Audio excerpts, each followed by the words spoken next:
that we are live on the internet, guys. Back. All right. Hello, internet. Did you break Fantasy Grounds? I think so. Yeah. Whoa, God. Don't do that many guys spam. You only did 36, so apparently you can't even cast a meteor swarm without breaking fantasy grounds. Oh, we can break it. We just kind of made it think about why. All right. So, when last we left our heroes, you had returned home with your old friend Rudolf Van Richten after saving him from a potentially horrible fate at the hands of your old enemy, the Prior. He told you, however, that he had been scouting out members of the Red Hand and had found a massive Red Hand army that had been gathering and was on his way to tell you about it, or to tell someone about it when he was attacked. Hearing about this and knowing the danger that it posed, you sent a letter to Count Leofrich of Alton, hoping that he could maybe give you assistance. To which a letter was sent back saying that he was the one who needed assistance. The Horde is coming his way. As quick as you could, you mustered your forces, and with Horblak at the lead, had them sent out to Alton, though you rode ahead to investigate what was going on to see if you could come up with a plan in advance. And that is where we pick up, with you all having traveled a large chunk of Cambria, and now you see, in the distance, Alton beginning to crest over the horizon.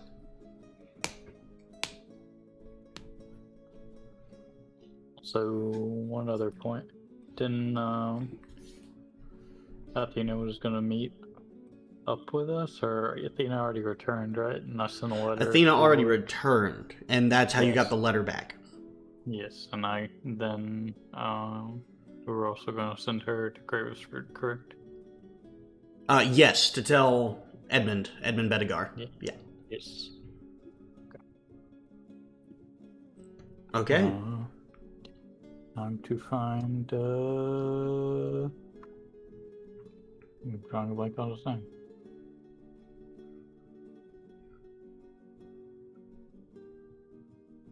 I will find it momentarily, probably.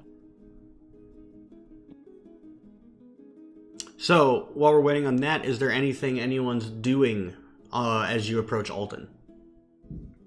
I'm just trying to remember the name of the guy we sent the letter to.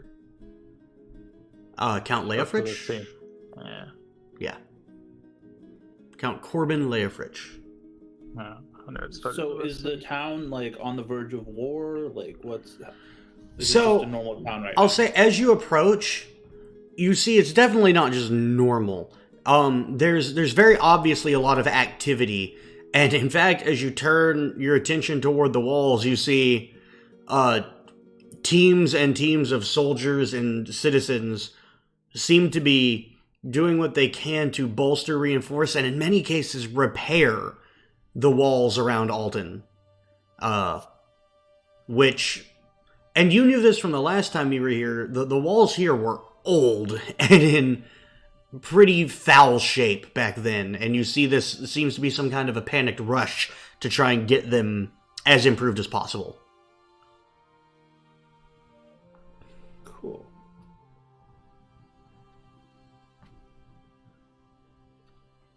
So what forces are we bringing? I forget. All you have, which I think is like 3 units or 4. Yeah. So our allies stayed behind. let me just double check. Your unit is 3. No. Yeah, it's 3. So you have the Bannermen of Rend, the Riders of Rend, and then the Blackteeth.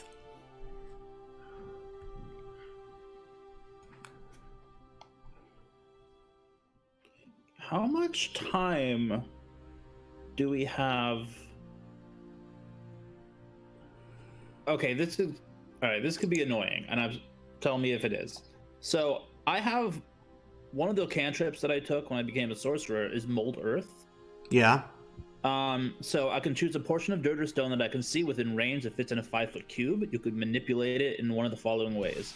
If the target an area of loose earth, you can instantaneously excavate it, move it along the ground, and deposit it up to 5 feet away. You can cause shapes, colors of stuff on it, or it can cause it to become difficult terrain. Can I just build some walls and trenches with mold earth No. and just Does it have a duration? The scale. five? The scale is just too big for your one Mold Earth cantrip to make that much of an impact. It's 6 seconds. What's the duration? You move the Or dirt. It doesn't have a duration. Also, there's a lot more to wall building than moving dirt. You have to compact it, you have to mix it, you have to create mortar to put stones together. Like, your Mold Yeah, Earth but just... trenches are real good against horses. Trenches, sure. A trench you could start helping, but in 5-foot chunks, it would still take you a long time. Okay, I won't use a cantrip to destroy an invasion. Also, the duration is 1 hour, apparently, according to Fantasy Grounds. Yeah, but it also says duration instantaneous. Well, or is it So- casting time instantaneous? Well, casting time is Duration. 1 action. Duration is instantaneous or 1 hour, but it's literally just moving dirt. It I don't changes think It it would sounds move like- back. It sounds like he You- said no. You can cause shapes, colors, or both to appear on dirt and stone, spelling out words, creating images. I mean, it's If still that that's what the it change says. lasts for 1 hour. Gotcha. Yeah, that And makes then sense. there's also something. Oh, yeah. So, regardless of that, it just the scale would be, you're talking about trenching around a city wall. That's a thing that takes Yeah. people, like lots of them, to do. Yeah. Also, the difficult terrain thing can only last for an hour. Yeah. I'm literally just talking about moving 5 feet of earth from one spot to another and doing it again and again and making just like a 5-foot wide trench with a 5-foot wide little hill next to it. I mean, that's I'm gonna basically say- making I'm it gonna- difficult yeah. terrain, right? Yeah, So- that would be the outcome, sort of. And I'm gonna say that, like, according to the way the spell reads, it won't work. That's fine. So, That's totally fine, and I'm not at all upset about it. got it.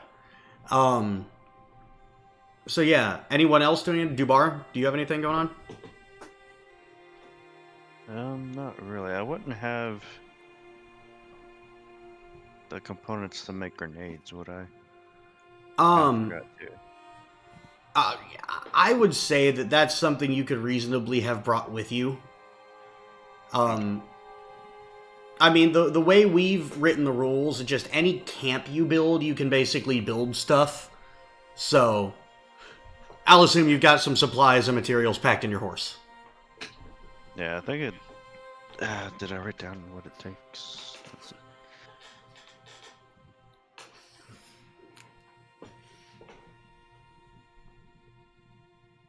Didn't say the specific ingredients, but yeah, okay. I'll just say I have like 2. Okay. Well then. So, you guys begin to make your final approach, assuming everyone's done all the pre-approach stuff they would like to do. Jules, Bran. The past 2 sessions have been pre-approach stuff. I am ready to go. Got it. Got it.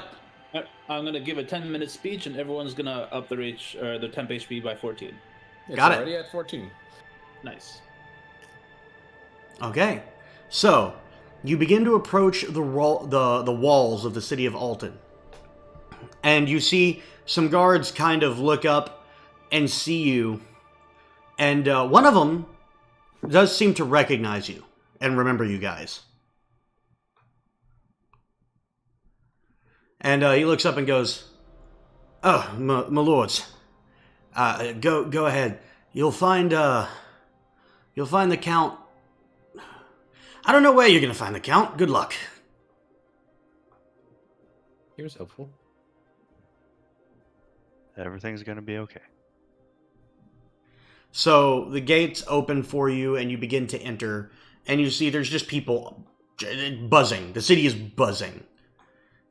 They are obviously quite aware of the situation, at least on some level.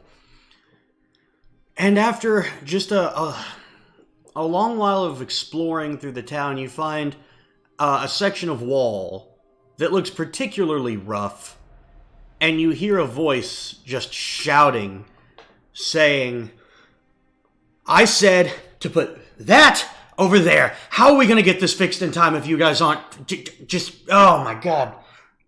Oh, I need to hire better people. Oh, man. Oh, and then he turns around and sees you guys and goes, "Oh, speaking of better people, thank gods." And you see... Who's he talking to? You guys. And do you recognize who this is that's speaking? It is Leofrich. Yeah. And Talking to? he was talking to some soldiers and builders who were trying to put the wall back together. And he walks up to you guys, and you see him just, like, covered in sweat, and he just goes, "It's good to see you." So, is this the side of the town that, like, the army would most likely be coming from? From the south side of the city? It's not really something you would know. We would know which direction is south, right? Well, yeah. And the army was supposedly coming from Barrel Harbor, so I'm just taking very broad. I mean, things could happen. But well, here's what I'll say. This is the south wall. It looks Great. rough, and Barrel Harbor is to your south.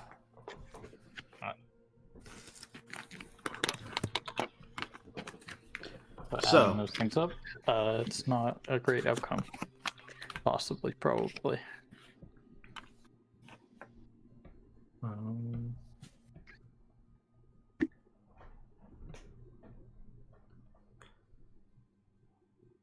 So he looks at you and he goes, "So you brought your army, right?"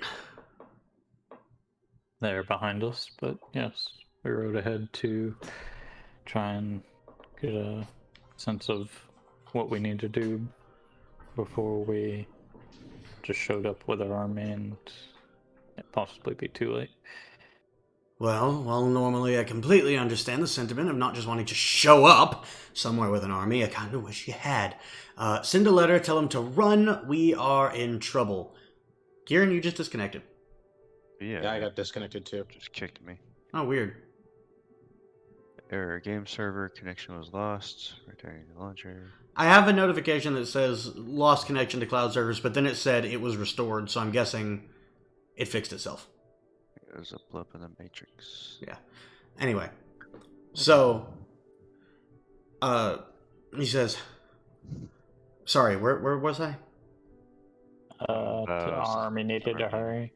Yeah, he says, "You send a letter, tell them to run. They need to get here as quick as they can." Can you explain a little bit more, please?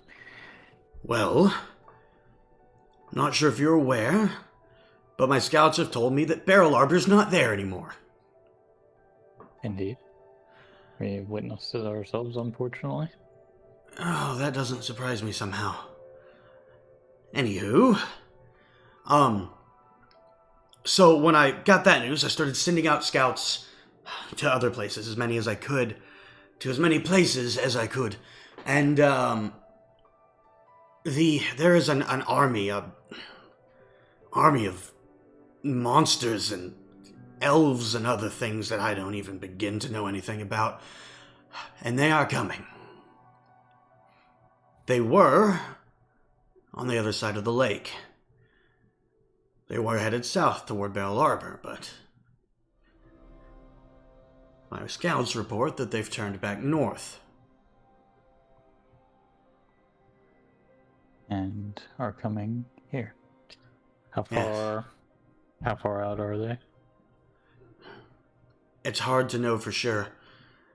They've taken route up through the bad directions, northeast. It's the long way around, but it does good to hide their movements. Can we see a map? please? Yeah, Just, absolutely. Up around this. Absolutely. How many men is estimated they have? 1 second. Let me just get this map. Men and monsters and whatever else.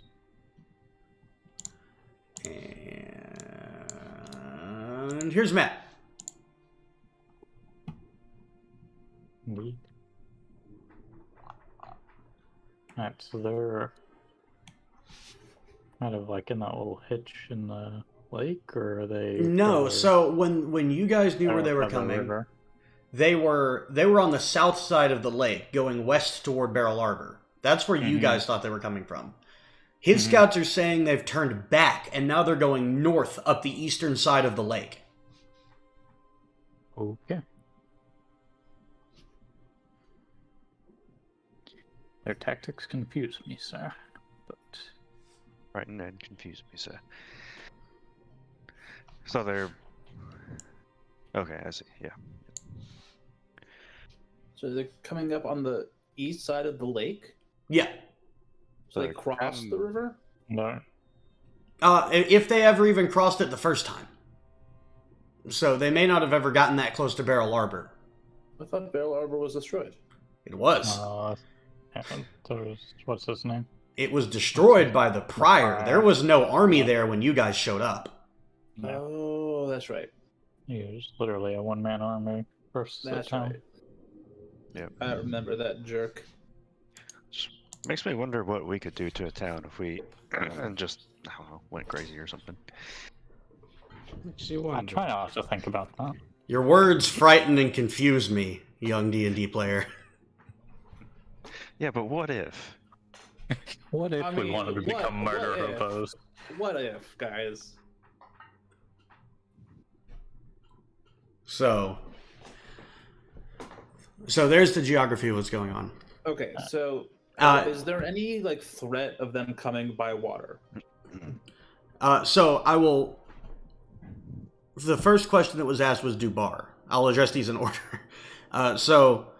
Leofridge looks up at you, Dubar. How big? According to my scouts, it's gonna make Saxton's army that we stood down look like a drop in the bucket. And I'm guessing we don't have more men than last time. No, we have less. Yeah. Have Do you tried- have... oh, I'm sorry, go ahead, Philip, go ahead. so No. do you have plans for rations for a siege? Well, assuming we can get these walls repaired in time to have a siege at all, yeah, I've got everyone gathering as much as they can and bringing it inside. I've got orders out, all of the farmers in the area, in every bit of this land that I control, are to bring everything they've got into the city and prepare for a siege.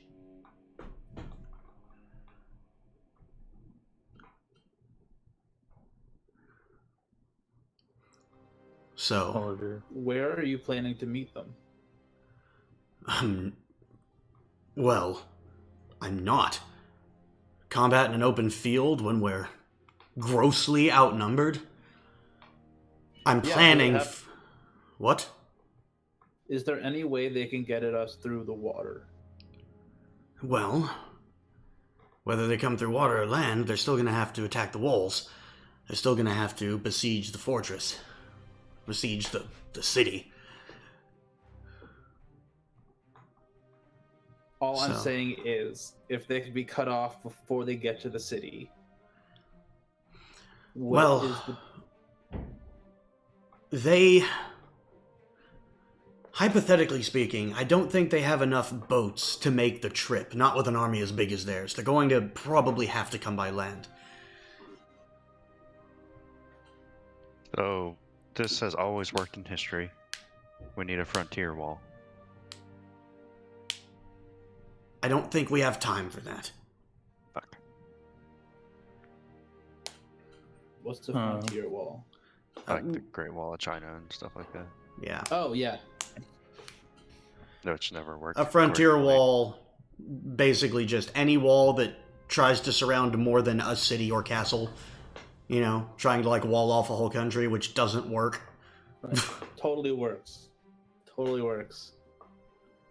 So, have you sought out any other reinforcements other than us? I've sent a letter to Baron of Bedegar, to the Baron of Bedegar, and haven't got word back yet, but then again, he was slightly further than you, so if I'm gonna get word back, it might be soon. Baron of Bedegar? I'm drawing a blank about where that is. That's in Gravesford. Okay. Got you. I've also sent a letter to the Countess of Appium, and haven't heard no word from her yet either. So, as of right now, it's us. It's just us. Who would have to die to make the army stop right now? Well, that's a good question. I don't know a damned thing about the Red Hand. Second, what kind of question is that even? What kind of question is that? Well, I feel like we have a pretty decent history of, you know, being effective incisors. I understand And if now. we could, like, kill whoever's in charge of the army, maybe it would buy the defenders some time to shore up their defenses. Or have the army go away. Like, if it was a king, you kill the king, there's gonna be turmoil. Who are they fighting for then? What's his name? Yeah, I can't remember the names. I Haven't have we? I have it written down somewhere. I mean, we would Well, remember. if it's just the right? Red Hands, there's several of them. Halliburton? There's, The fingers. no, there's one over them We've- all. We've killed 2 or 3 of the fingers. You've No, killed 3. The Black Spider, Achak the Sorcerer, and the Prior. So, is it 2 more and the leader, or is the leader one of them? The leader is considered one of them based on what you know. Okay. But he is the leader. He is above the rest. So, like, the pointer? Would it be the pointer finger or the thumb? I don't know. Come on, you have to think about these things. No, use your main finger. Middle finger? No, your main finger. Yeah, middle finger. As our goal. Ah, he found it. Yes. It is Azar I Cool. had it. I take notes. So, yeah. You are aware that the Hunt Master, as he's been called, as well as the King of the Red Hand, is Azar Cool. Mm-hmm.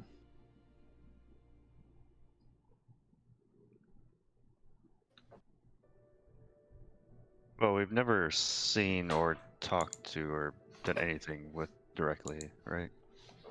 That I know of. No? But he doesn't like us very much. No. Hence him trying to kill us. Yeah. I mean, we'd probably kill him too. Would we though? I mean, probably. I would like to think so, but I mean, you know how hard literally all the people we fought so far, and usually hierarchies, the weaker people usually serve the stronger people.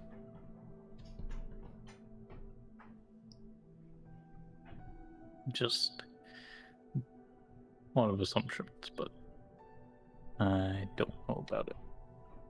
But in any case, So- we have this situation before us now. I haven't. I was going. If I had time at Rin, I was going to try and research battlements and siege equipment and stuff, but I just never got around Make to an it. intelligence check, raw. Just rolling at it. What is the name Can of I the help? lady? I feel like I might know some stuff. Actually, about you know that. what? I am very okay with that. That's cool. So you also roll an intelligence check, Lubo. Okie doke. I got 21 total. Intelligence check. We'll do 13. 13. Okay. So, Dubar, in your time studying, and just in your time living and being a smart guy, you know a thing or two about battlefield tactics and battlements and how to prepare for something like that. So this is not new information to you. What are you seeking to do with this knowledge? I want to try and figure out if there's a place nearby that we could basically try and meet them before the wall for a good defense, and we could retreat if we needed to, or that sort of thing. So, I'm gonna assume that you said that out loud. Is that okay? Okay. Yeah. So, Leofrich says, well, that depends on how they're coming here. If they come These over... are the questions I asked. Sorry. I'm juggling a little bit. Sorry, Dan. I'm just kidding. No, Lubo's standing in the corner like, what that white? Racist. So, like I said to Lubo, I doubt that they're going to come over water. The army's just too big. I don't know that they could build enough ships to do that, at least on any reasonable time frame. And if they are going north, it means eventually they're going to have to cross the Skaford River. There's only one easy way across that. That is Skullgore Bridge. Skullgore Bridge. Yes. You said across the Skaford, yes. Skaford? So, if this bridge were to, say, be destroyed in some capacity, Well, then it they'd have would to buy us go... time, either all the way up into the mountains, or It would go buy back them around. days. Well, as the Skaford River approaches the lake, it becomes canyonous and impassable. They wouldn't have to go all the way up to the mountains, but they'd have to go past the point where the river becomes fordable. And for an army that size, that means days. You could buy us days. Will days make a difference? Enough of them. I mean, we're not out of options. If we had time, there are people we could call on for help. Even just here in the area around Alton, there is a tribe of dwarves who maybe could be leveraged. There is a tribe of elves. I don't know if they would ever help us, even if we could petition them for aid. But there are people that could be mustered. We just don't have time. Alright. Well, I Dubar, think if y'all want to, it's a choke point that our band of merry men could actually influence. I say let's go. alright. Who else? You mentioned other people we could call on for aid. Who are these people? Who are these I mean, people? Well, Well, I mean, besides the dwarves, but they're not in a very fixed location, it sounds like. I can send my Athena out for aid.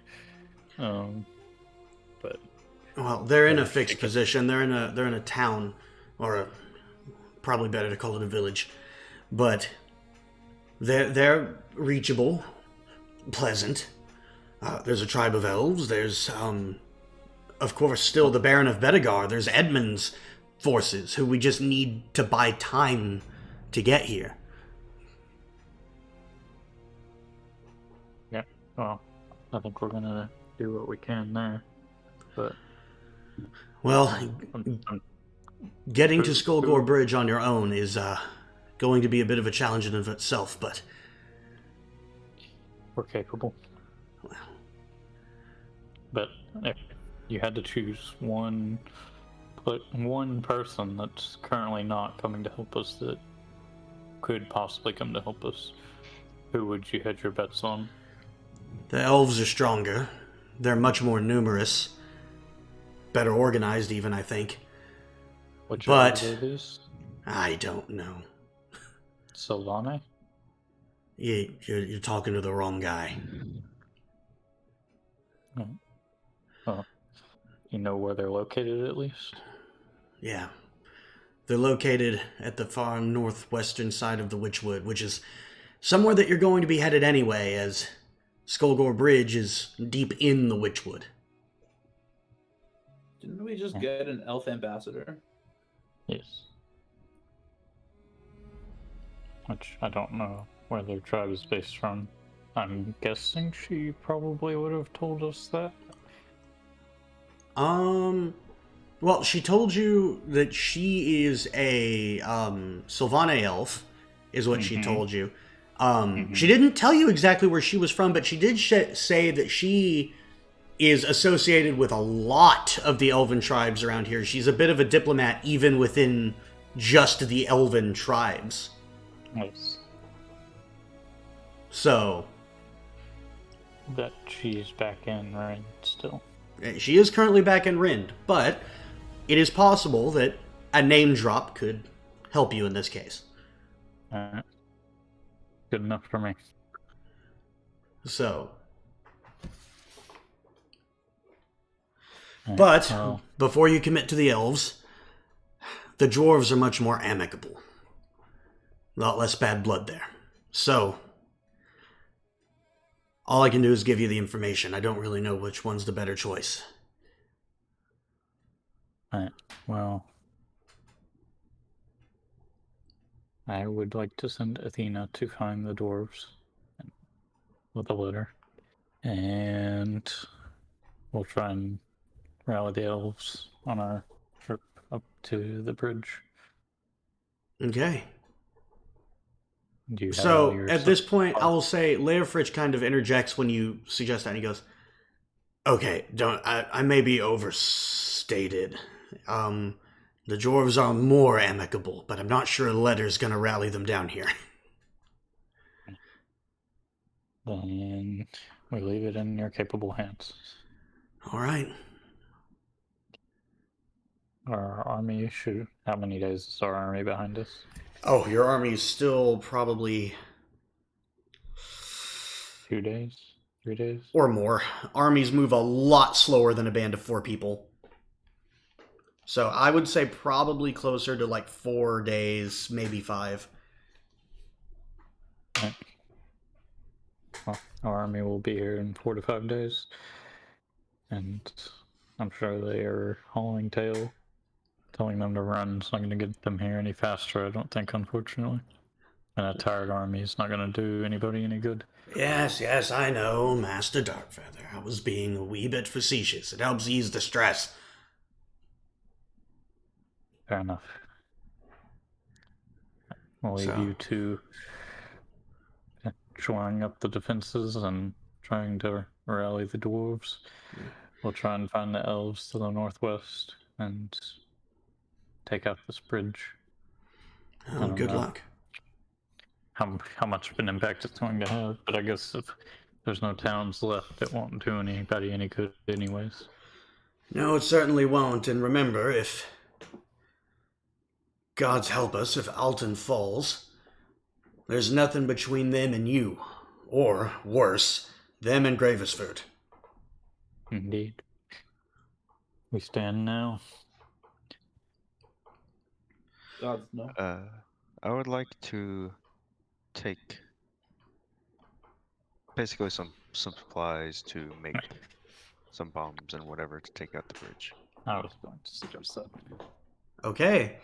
So, I would say you could spend a couple of hours, or maybe even just an hour, like, sort of canvassing the city, looking for anything that explodes.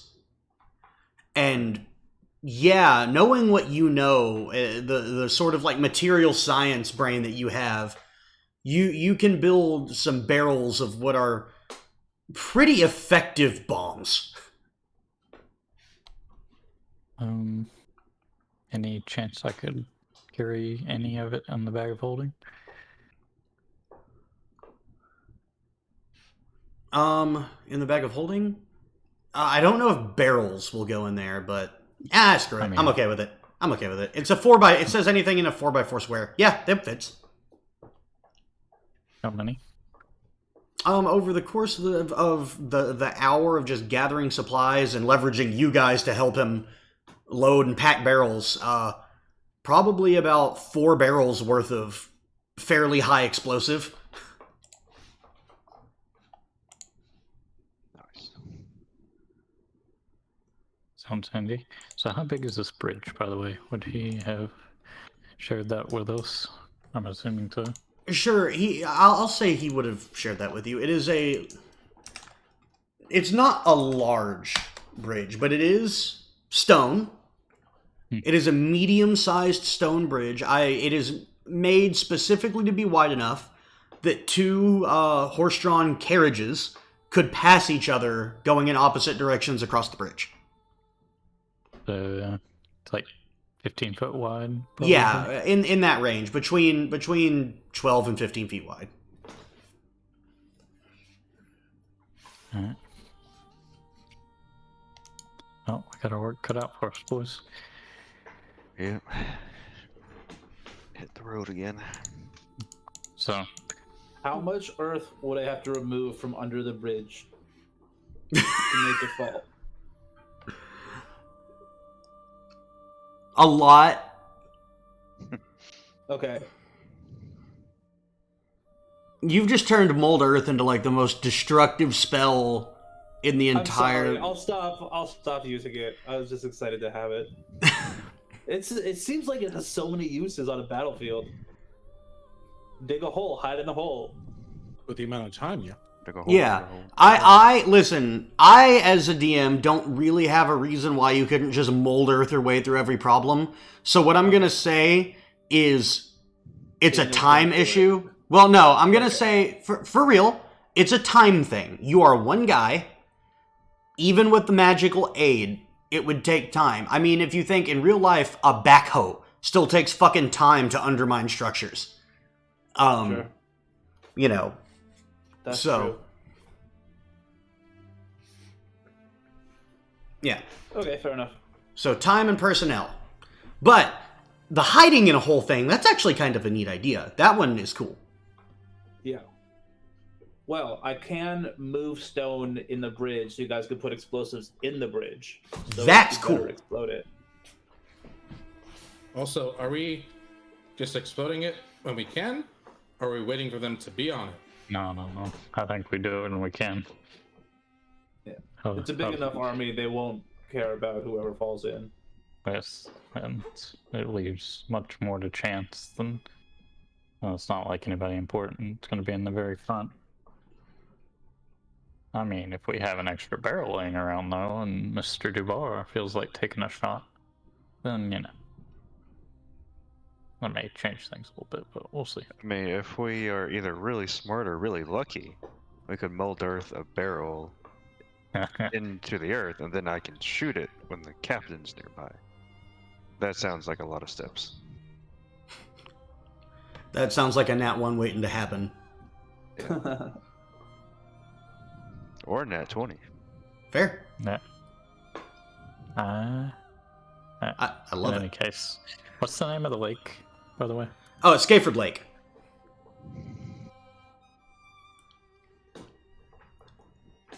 It seems a little preferential to the North River. Pride River, Scaford Lake. Hey, just it's how it was named. Ah, yes, you had no control over it. No. It was named by Cambrians, Kieran. Ah, yes, yes. Who invented the Cambrians? Alright, off we go. So, you set out from Alton on your way north, following the banks of the lake, and getting along a road that cuts up through, or leads to and then cuts through the Witchwood, known as the Dawn Way. The Donway, you guys probably pick up, I think, just from talking to people. Used to be a trader. It's not important. But it's a nice, fairly well-made road. And you begin to follow it. God, I completely lost my words. You begin to follow it north along the way to your destination. Where you're at now, you see that it is largely open plains on one side, lake on the other. It's actually pretty beautiful. You travel for quite a few miles. I'm going to say about 10 or so miles. Half of your travel day. Before you start to see in front of you what looks to be a overturned cart. How far are we from the bridge? Oh, you're still pretty far from the bridge. Okay. Um, Are there any people around? Or Make a similar perception kinds of check. creatures? also make a perception check. Go ahead. 30-20. Dice would be good. Huh? That is perception 18 for me. 18. Okay then. So, Lubo and Bran, you both see that this cart looks in pretty rough shape. The contents that were in it have been spilled over onto the side. You see lots of damage from when it crashed. But then you also take note, even at your distance, that there are some arrows sticking out of one side of it. All right. I No people. want to look around. I want to take up a defensive positioning around everybody else and look around. Okay. So you begin to look around the area, trying to investigate what's on. You said a dirty 20? Oh. Yes. All right. Oh, no, I was wrong. I got a 16. It wasn't a 20. Oh, you see, that changes things. Okay. Yeah, sorry. I was looking at the wrong score. So you look around, and it seems like whoever was here fucked off a long time ago. Instead, can I cast Detect Magic with my wand? Sure. Go right ahead. I cast Detect Magic with my wand. What is the range on Detect Magic? Oh, great question. I believe it's 30 feet, right? 30 feet. 30 feet. You don't detect any magic. Cool beats. So how far away from the cart? About 50 feet. Can I get up to can I go up another 20 feet basically? Stealthily. Stealthily? Make a stealth Yes. check. With disadvantage because you are on a road in the wide open. I'm going to cast Guidance on him, so he gets an extra d4. Okay. Still have disadvantage, but you have an extra d4. That's a 18 plus 12 on the first one. That's a 15 plus 12 on the second one, plus a d4, you say? Yeah. Plus 1. So what is that? A lot. What? 27? 28? Yeah. 28. All right.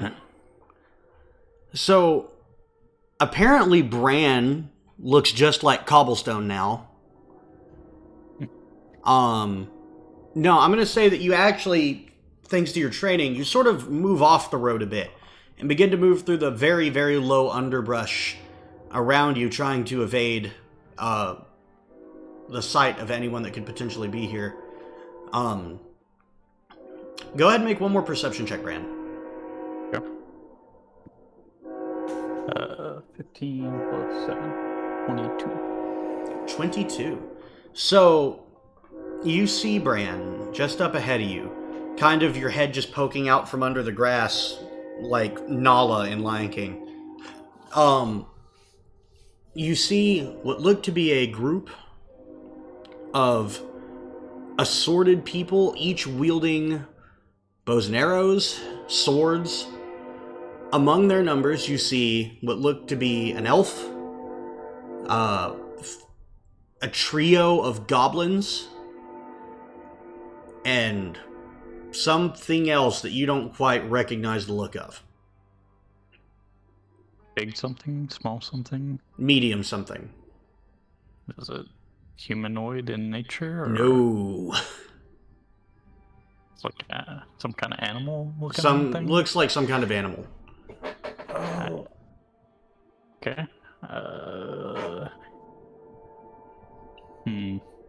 Okay.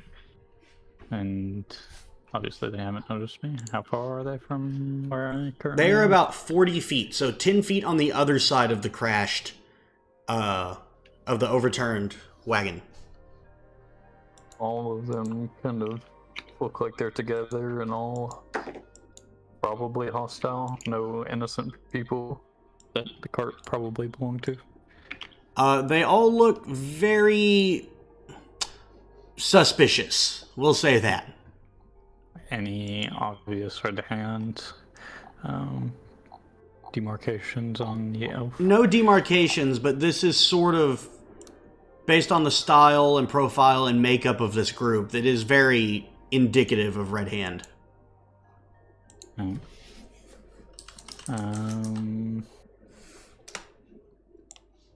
Let's see.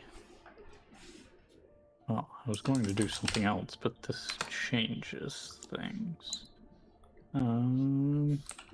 What are the rest of these guys doing that I left behind? Are they just kind of chilling? Or can they see me at all? Your party? No, they can't see you. Yes.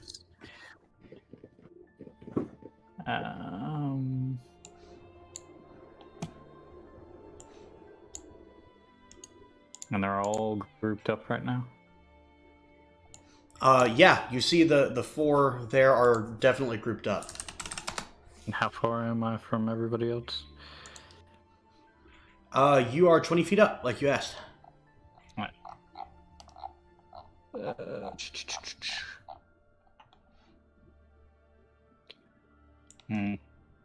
Is there any way I can alert my allies and not the enemy? I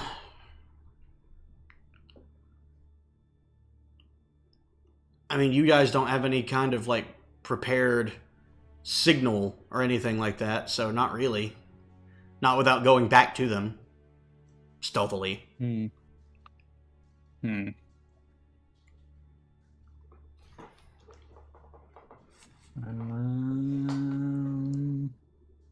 1 moment.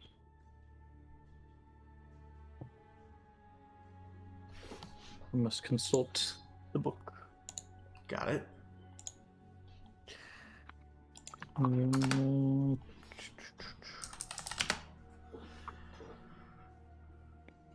Where's that at? Uh-huh.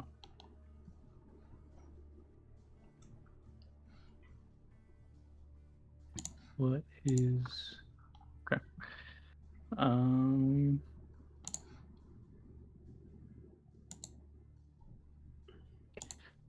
I guess I'll just try and make my way back. That's probably the smart play. Actually, let me just go ahead and do this.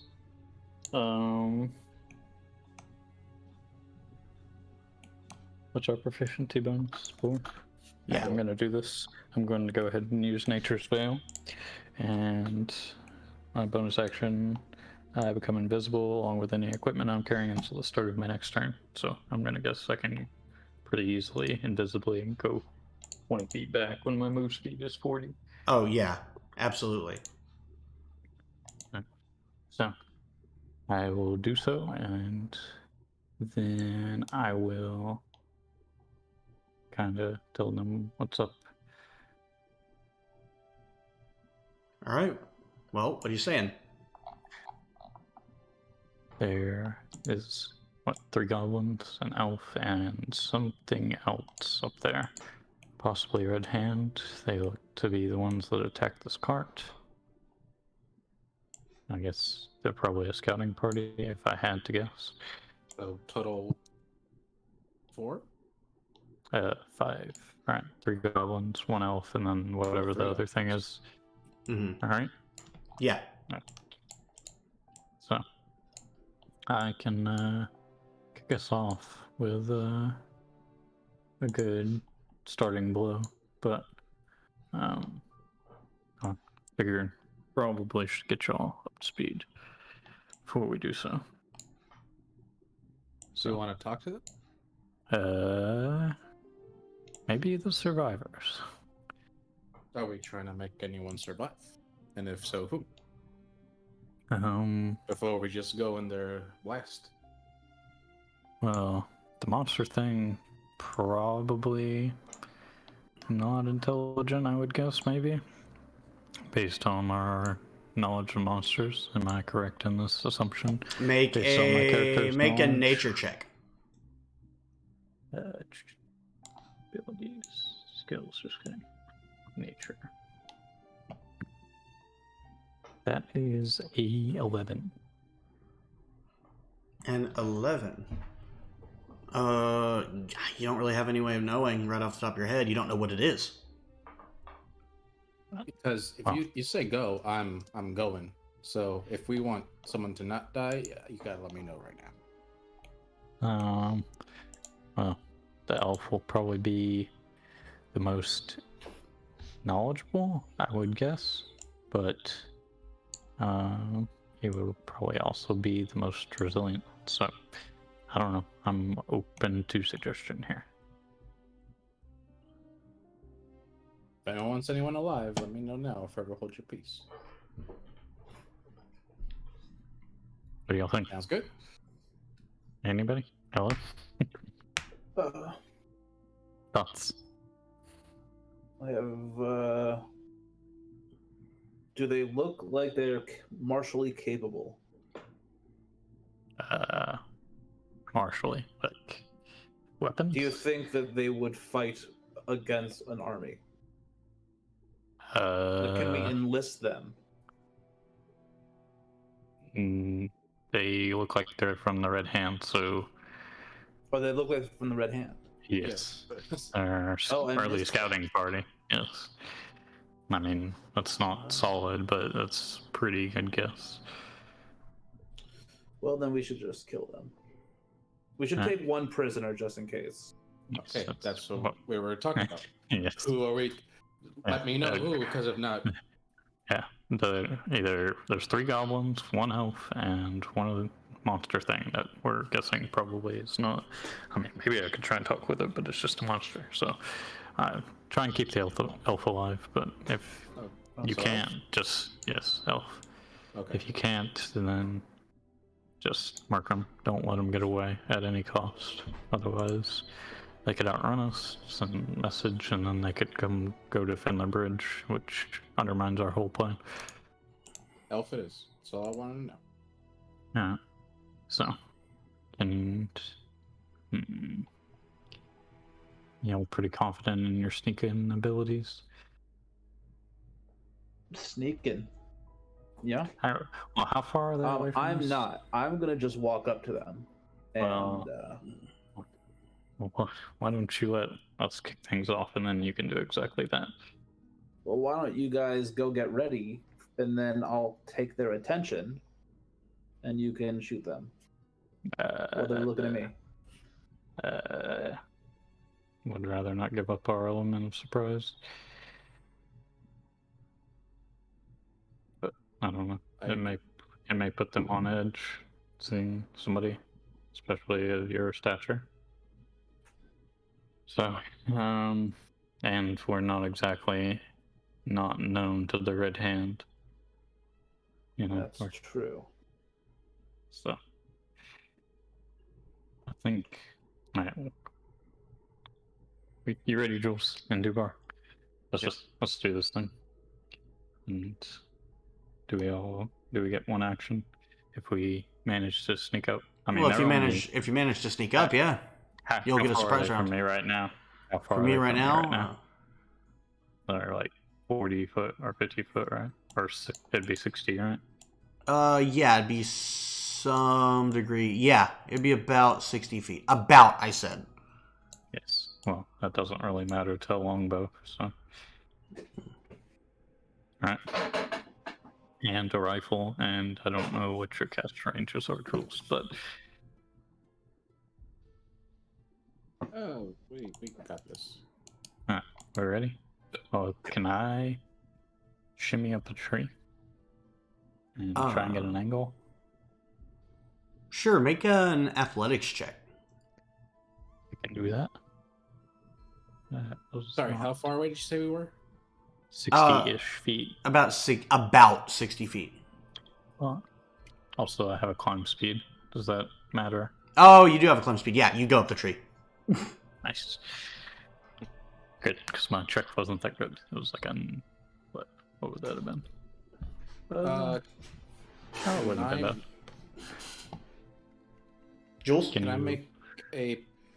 Is any one of them, obviously not the goblins, but the other two, are they holding anything like that would be like a magic wand or staff or...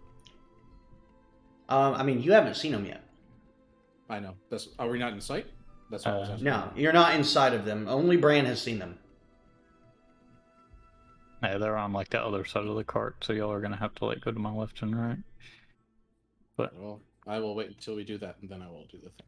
alright, well y'all Okay. get ready because So, to kick it off. I want Yeah. a stealth check from everyone that's trying to get in on the sneak attack. All right, before we do, I'm gonna take a second to bless everybody and say that today is gonna get us through this today. And I'm actually gonna cast Bless. Oh wow. So- Okay. Yeah, I'm blessing this mission that we are on. So for the next minute, all of us will add a D4 to any attack roll or saving throw. All right. So then, You know, if you did this every day at this specific time, then it would just be the day that we know that today, it would be the day that it all comes back to you. You lost me, but okay. What? I feel like there was a stroke of comedic genius in there, and it's lost on me. so let me get that stealth check from everyone that wants to try and get in on the surprise round. I need to stealth adding check anything? even though I'm not moving. Oh. Are we adding anything? Yeah, the answer, Bran, is yes. Let's get third time. Are we adding anything? 24. No, blesses to saving throws and attack rolls only. We're doing a stealth check, Stefo, so whatever if you're I proficient in didn't- it or just your dex. If you're not. And I didn't cast Pass Without Trace on us, so no. It's okay. I still got a 24. I got like a 93. no, not quite. I rolled 22.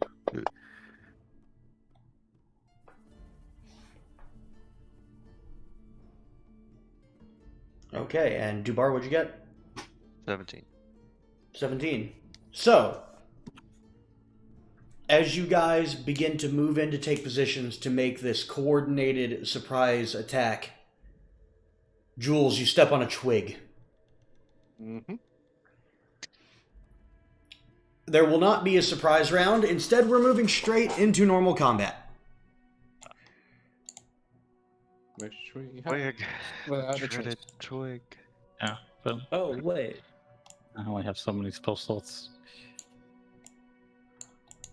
And I didn't want to blow my load on this. So, I will move you guys into position, and let me just make all of these.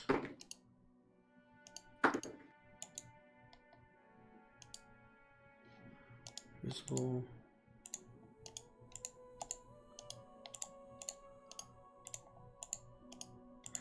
All right. So, coming out of the wooded area on the side of this road, you see the three goblins, an elvish archer, and a large panther-like creature. Oh, fun. Large. Yeah. And in charge. So, I will go ahead and roll the initiatives. Lubo, get me your advantage roll. 16. Okay, 1 second. Roll. All right, there we go. So, oh, that's interesting and different. No, it's not. I know there's a combat trick around here somewhere. Yeah. Oh, are you kidding me? How's my freaking... I'm always so low. No, not Jules. Crap. It's all going wrong. Feels like the last 5 engagements we've been in, even though I have +4 to dex. There we go. We need combat music. Yes, we do.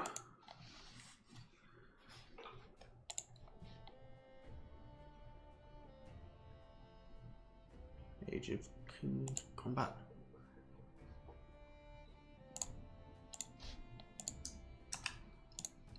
Bring in an old favorite.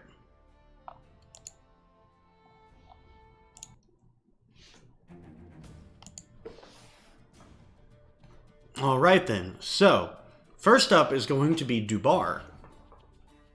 Yay.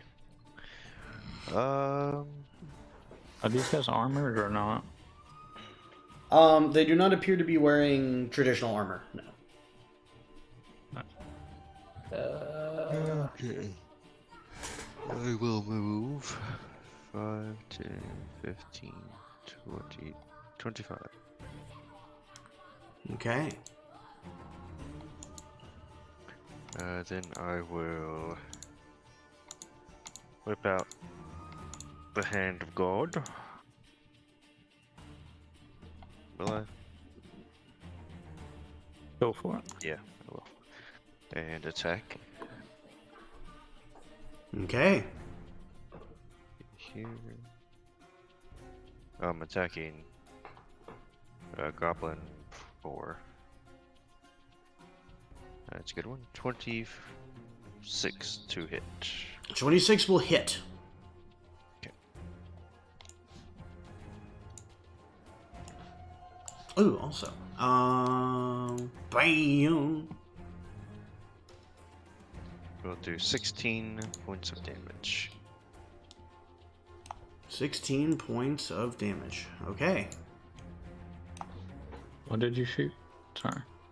4, I believe. Yeah, Goblin Yeah. 4. So, that will... And ignore that there's a Goblin 4 number. I accidentally just numbered them wrong. How much damage did you do? 16. 16? Mm-hmm.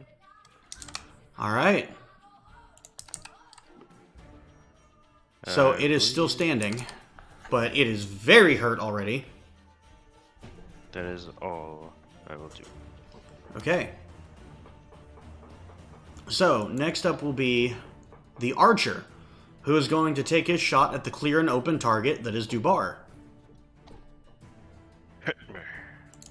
First attack is a 21 to hit, Yep. dealing 6 points of damage.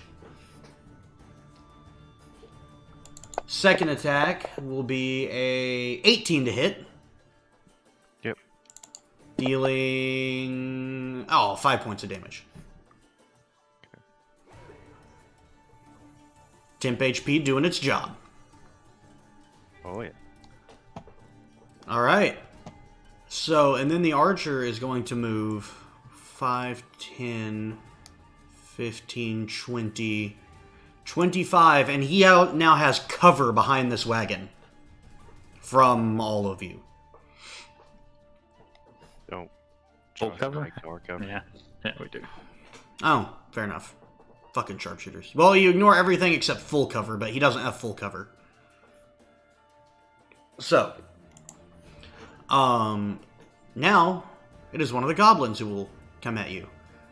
And he is going to move Where's Michael and Goblin sounds? 15, 20, 5, 30, 35. They can move 35 fucking feet? Yep. Oh my god. And he is going to make his attacks against you. 2 quick attacks with his sword.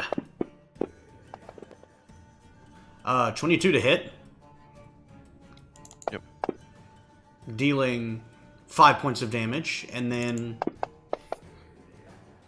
Oh, that's an 8 to hit. That's gonna miss. Yay. Alright, so the goblin just gets up in your face and goes... "Yeah!" and starts swinging his sword away. Alright, Lubo, you're up. I forgot to do my second shot. Damn it. I was about to say. Alrighty.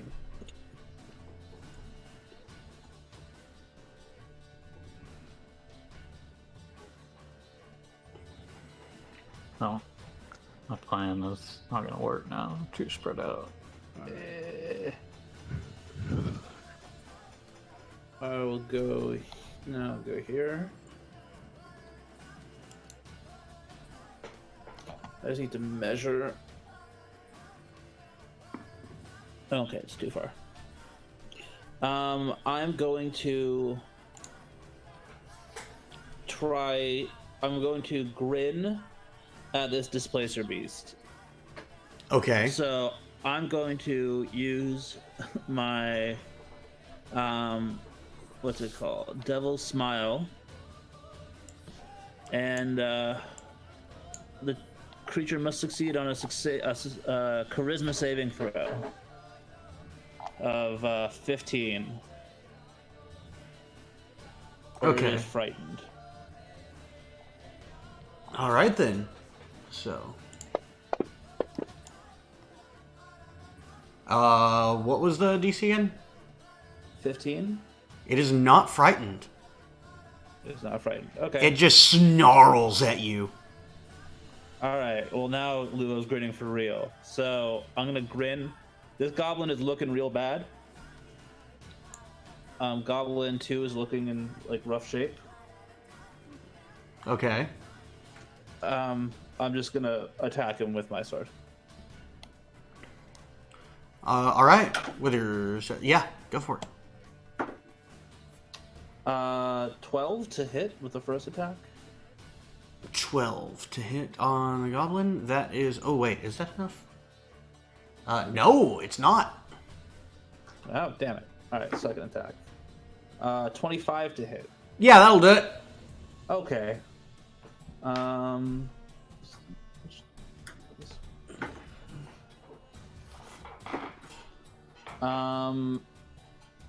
16 damage. 16 points of damage. Got it. So he takes another... Or not another. This is his first time he's been hit. He takes a solid hit from you, but is still standing. Oh, I thought he was already hurt. No. I hit the other one. Yeah, he hit Goblin Oh, 4. okay. Well, in that case, I'll add a smite to it. I want to just Okay. get him out of the way. Alright. So I'm going to add an additional... How much do I add? 2d8.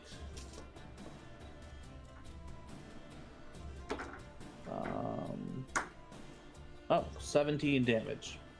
Almost max damage. All right. I lied. 15 damage. It's 15. His max All is right, hard. that does it. So, as the smite comes down and you call forth the magic power of Today, you slice down at this goblin and sort of just cut him from neck down to rib. And he is dead. Cool. I forgot about my bless. I should have rolled an additional die for my bless, but it doesn't matter. He's dead. Yeah. All right. Look at I grin at the displacer beast again. It's What still you just got, kitty? snarling. All right, you done? Yeah. All right. Now, this goblin, having just seen what happened, is going to make his 2 attacks at you, Lubo, from a distance with a bow.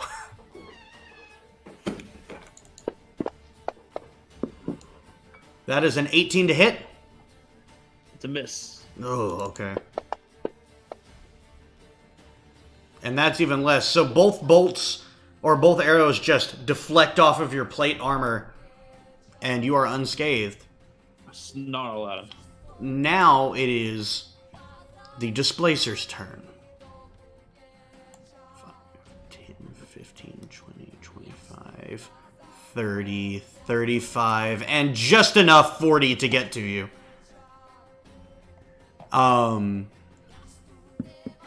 Alright, he is going to... The Displacer Beast, which now all of you can see, this large, six-legged, panther-like creature with these two spiked tentacles that are growing out from its back, begins to rush toward Lubo. And as it does, you notice that it seems to occasionally blink, almost like it's blinking in and out of existence, like phasing a little to the left and then phasing a little to the right. I didn't realize they were big creatures. Yes. Displacer Beasts are big. So, I'm gonna look up a picture of one. how many... Okay. Alright, so it's going to make its first attack against you, Lubo. Those things are awesome. Which is Oh my going to God. fucking miss. Holy shit. Second one, that's a 23 to hit.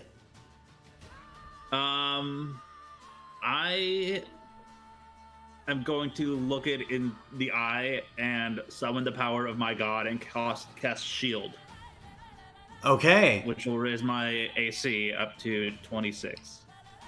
No, All right. 27. 27 AC right now. 27 AC. So, as the attack comes in, you know that this one's gonna hit. And so, in a moment of reactive energy, you just sort of close your eyes and invoke Tode's name, and the shield of arcane energy just extends out around you for a very brief amount of time, but it's enough to parry the incoming attack. Yes. All right. That felt good. So,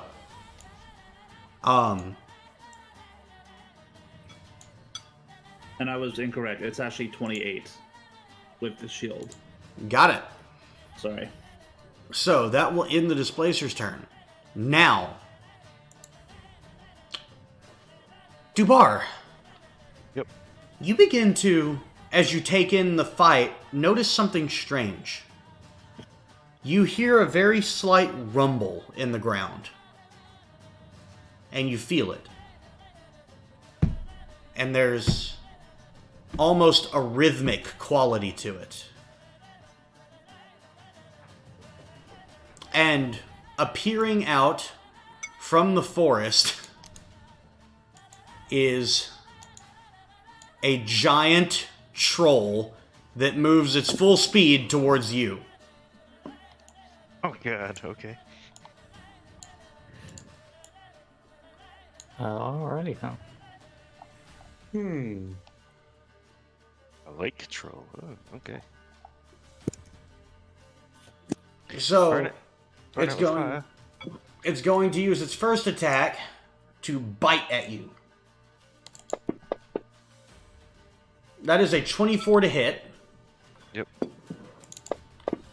and you are going to take 12 points of slashing damage. Okay. 12. All right.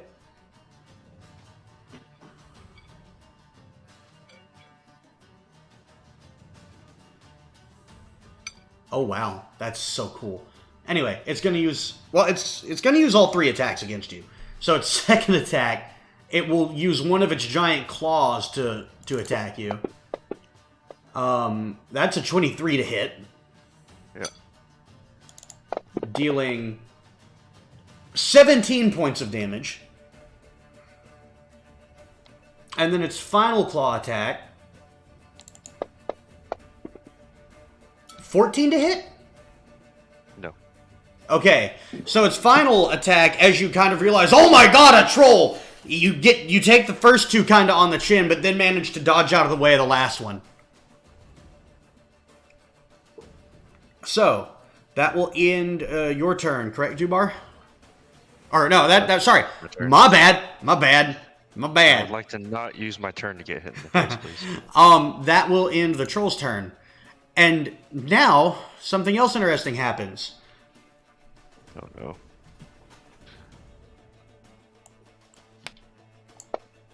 If not, we skipped Jules' turn. So, Jules, what's your AC? Don't worry about it. 17. You don't need to know. I will just scroll down. 17?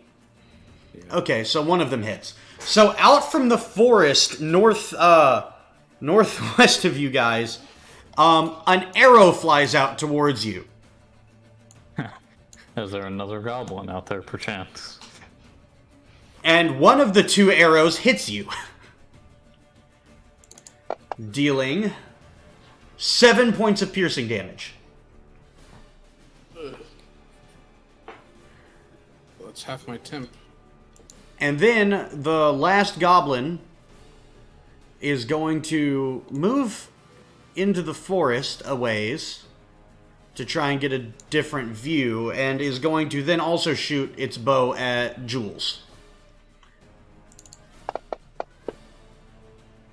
That's He a reveals 20, himself to me. 21 to hit. Yeah, that's more than 17.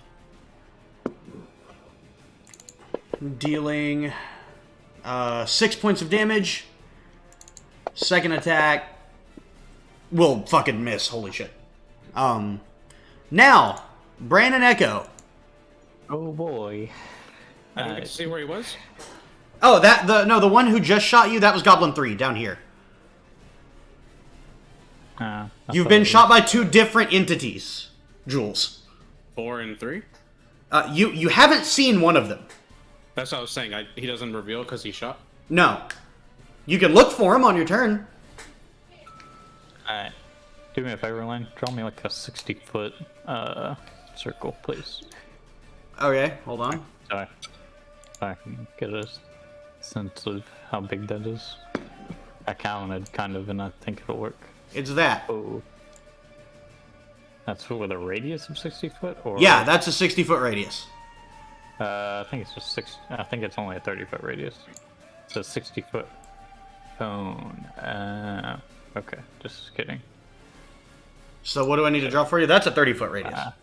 Yeah, I need a 60-foot cone. I misunderstood. Hold on one I second. thought it was a circle. Remove this. 60-foot cone. So that would come out from you, correct? I guess so. But I'm shooting something, so... That is a 60-foot cone. That's a big boy. Yeah, that's not very good. Okay, well, I misunderstood something, so... Never mind.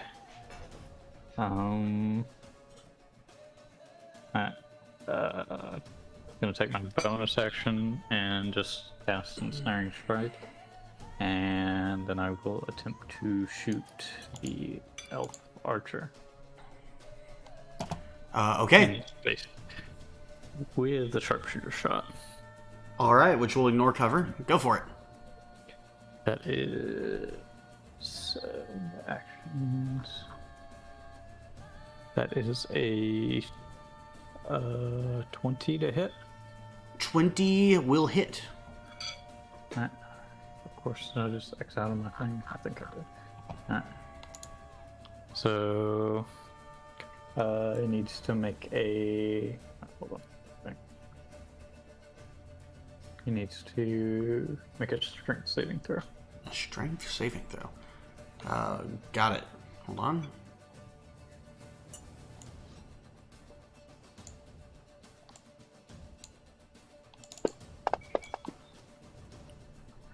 That's a fail.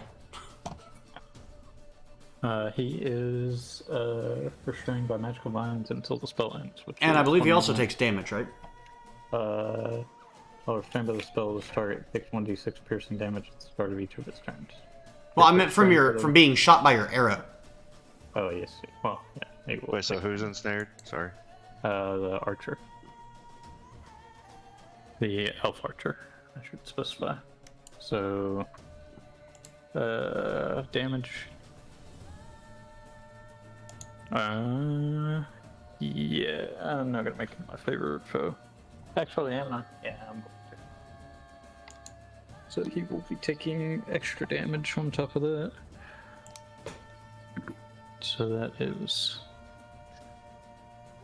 9 plus 10, 19, plus favorite foe, which is d6. 22. Yes. 22? I do believe for the first attack. Got it. So the vines begin to wrap around him, and he is restrained. Yeah, and the second one is a lot of, what is that? 28 to hit. All right, that hits. And then that is just easily. I guess I should have clarified. I was sharpshooting him again, but it's up to you. Well, since you did it the first time, I'll allow the assumption to be made that you did it the second time. Alright, well, that is a. What is that? 17 to hit. You added second D4. one. Oh, okay. Plus 3 more, so 20 again. That'll hit. 20 that time. And I think that I'm still precariously perched in this tree, correct? Yes, you are still precariously perched in a tree. Alright, perfect. Well, then I think that'll be all for me. And I think I'm going to send Echo. Actually, I'm just gonna have her kind of move behind me and try and see if she can spot the other goblin that shot Jules on, kind of from the other side. Okay, right? have her make Of a the road. perception check. Yeah. Abilities. Nice, she's proficient. That is a 19. 19. Okay, hold on. Let me make a quick roll. Also, I guess this isn't relying upon smell, huh? No, not right now. Yeah. So its stealth is not quite high enough, and you have revealed with Echo the other entity, which was not a goblin. It's another elven archer. No. Well then. Let's see. I'm gonna have. I already used what? 10 feet of her movement. I'm gonna kind of take her over to here and see if she can get behind some cover over here. Okay. And that will be all. All right. So that will end your turn. How big is the tree? I mean, can I? I'm gonna say you're about 15 feet up. Yeah. I mean, does it provide any form of cover? No. If anything, it makes you more visible. I guess I'll just go ahead and shimmy down the tree using my movement. Fair enough. All right then. So, it's a 15-foot drop, so I imagine Bran just lets go and falls safely to the ground. Technically, that should do damage, but you have a climb speed, so I'm not worried about it. All right. So, Jules, you're up. This. First of all, this troll, is it water? Because it says lake. Is it a water troll? A water troll? No, it is a lake troll. So, water based? Um, Like water? yeah, I mean, Or is it it lives in water. Is it air, earth, fire, water? Like, elementally speaking, Yes. water. Okay. Curious, I'm but continue. going to move here. If it preempts you, control water won't work. It's still a flesh and blood creature. No. Okay. I just want to. It affects the other decision. Then I'm going to use my minions of chaos. I'm going to conjure an air elemental An air right behind elemental. him. So, like in this square, sort of. Okay. So, what kind of air elemental do you? Oh, there's literally just a thing called an air elemental. Hold on. Yep. Challenge rating 5 or lower. Air. So does it specify, or does it just say an air elemental? I call forth an elemental servant. Choose an area of air, earth, fire, water that fills a 10-foot cube within range. Okay. Yeah, I see it. So... No, I don't want to make a pin. Delete shortcut. Go away.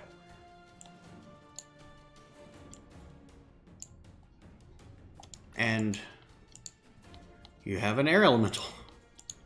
Who is friendly to us and my companions. Amazing. There you go. You guys got a buddy now. And I will...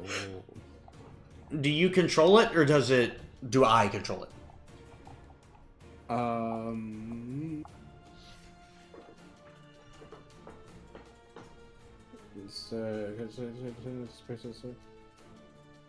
The DM has elemental statistics. Got it. So I assume that means I control it. Got it. I assume so. Okay, that's fine, but it's friendly to you guys, so. Yes. And I don't have a bonus action, really. So I'm going to pass.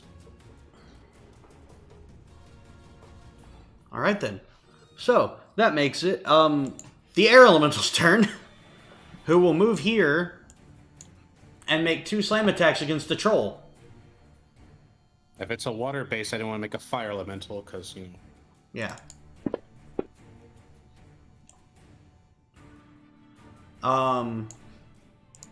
So the first attack, what is the fucking trolls?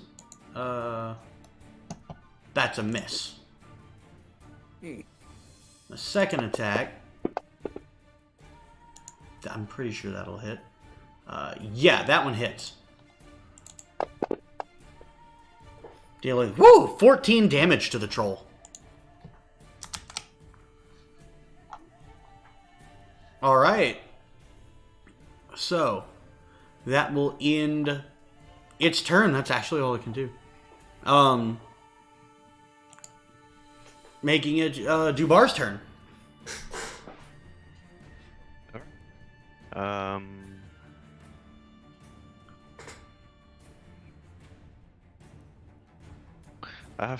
I should have checked this before. Hold on.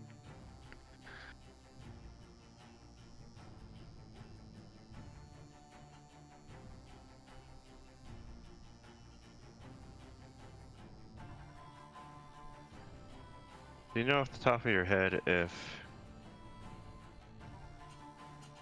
my thing that can trip stuff will trip the troll? Off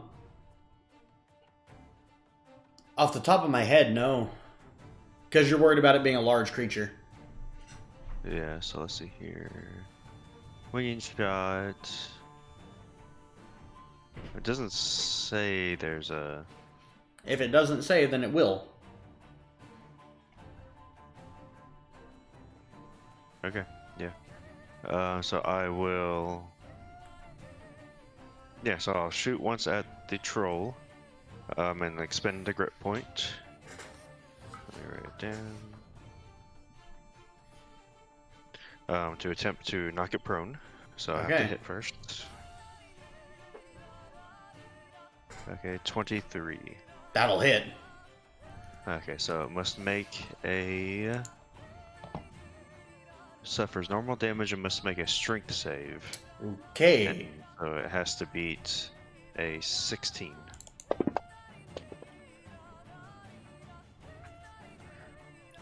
It's got crazy good strength. And I rolled a 1. Nice. Yes. So it takes... Yeah, go ahead. So you shoot it like right in the shin just to try and get it to like fall over. And as you do, it reaches down and grasps its shin and you just hear and it falls over. How much damage does it take? Well, falling over should do like 1d4, right? As big as it is. 19. You wish. damage. Hey, we gotta take what we can get here. All right. And So then I will reload. And then I will, because it's prone, it cannot opportunity attack, right?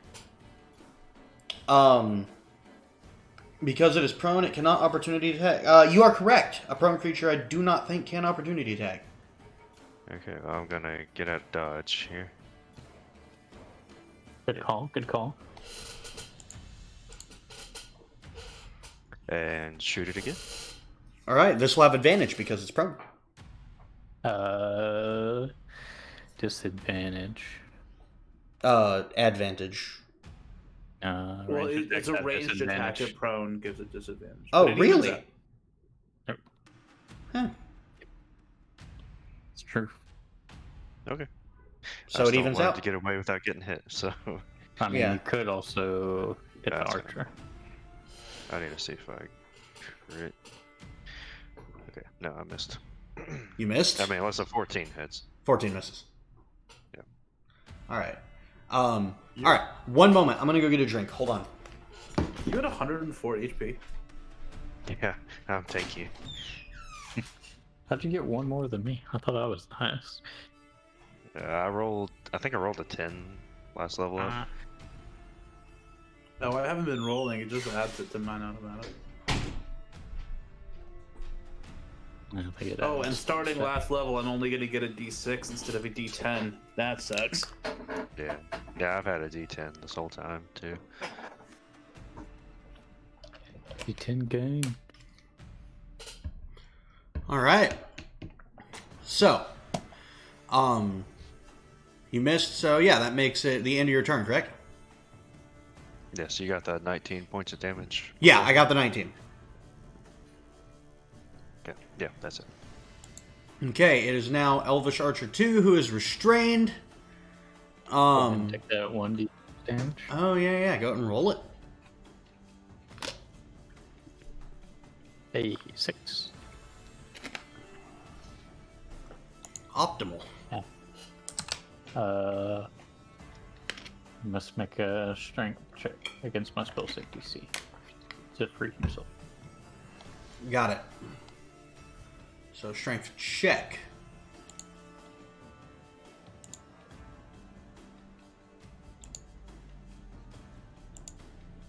There we go. That's a fail. So Nice. I think He's that just stuck ends there. his turn. Yeah. Lubo, you're up. Alrighty. I am going to use Wrathful Smite, which says the next time I hit with a melee attack, it's going to deal an extra d6 of psychic, and if it's a creature, it has to make a wisdom save or be frightened. Got I'm it. going to make an attack. Make an roll attack with disadvantage.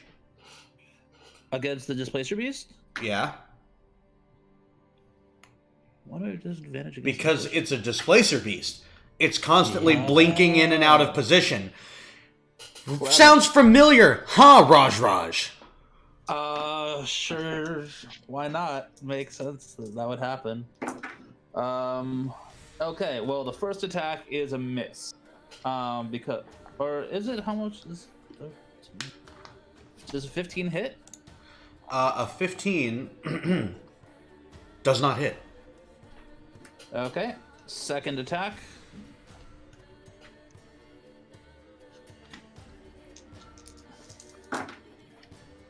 All right, with disadvantage, 21. That'll hit. Okay, so he needs to make a wisdom save. Got it. That's a 4. Okay, so he's gonna take 16 damage.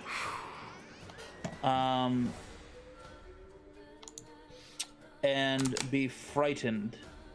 And in addition, I'm going to use my shield training, which we get from having a keep where I train with an army. I'm going to push him back 5 feet, and this movement does not provoke opportunity attacks. Got it. So you push it back away from you. Wow, I love just the sequence of events. So Your sword begins to glow with the power of Tode's energy, and you cut toward the Displacer Beast. First attack misses, but you regather. Second attack pierces, and the Displacer Beast seems surprised to have been hit and looks scared at this point. But before it can register that fear, just thwonk as your shield pushes it away. Heck yeah. All right, and yeah, that'll be my turn. Okay. It is now Goblin 4's turn, who I think is just going to press his attack on Lubo with both shortbow attacks. First one will miss. The second one will miss. Great. Next turn. It is now the Displacer Beast's turn. Does it make a save to be unscared? Oh, to be unscared. Let me double check. I'm sure. Wrathful Smite. Yeah, I can make a Wisdom save against it, but he has disadvantage because he is frightened of me. Okay. So then that is what it will do.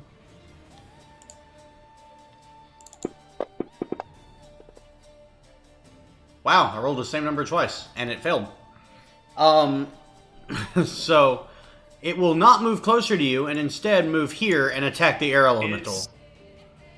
Actually, because of my paladin's special aura, the aura of conquest, as long as he is within 10 feet of me and afraid, his movement is reduced to 0.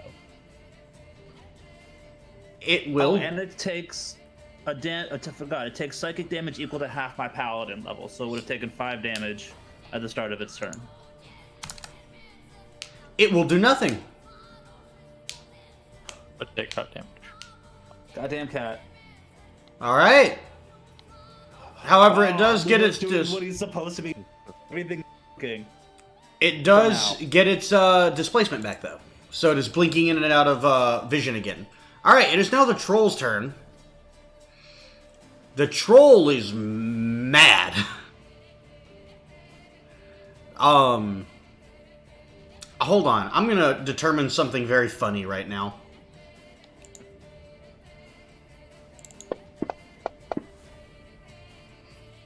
Funny for who? That depends on your point of view. I have good news though. The air elemental is gonna get an opportunity attack. I feel like that's bad news for somebody else. Oh, it didn't go in the thing. There we go. The air elemental is going to miss. Wait, that's a plus. Actually, it's just gonna hit. It's still prone unless it uses its move. Yeah, half its now. movement. Yeah. Which I guess it has to do if it's going to move. Yeah, so it uses half of its movement to get up, and it looks down at its shin. And it should, a creature of reasonable intelligence would pay more attention to the giant air thing behind it trying to kill it. But this thing just looks right at you, Dubar, and goes, shin! And starts walking towards you. 10, 15. And that's all it can move because it used half its movement. And so it cannot reach you, but it will regenerate some health on its turn. Are we supposed to know that? Oh. Yeah. Well, yeah, I don't think you're supposed to know that, but I'm going to tell you because it's fun.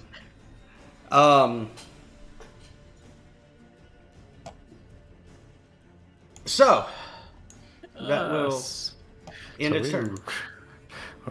Our tactics, we take out all the little guys, then focus on the big guys, or what's our plan here?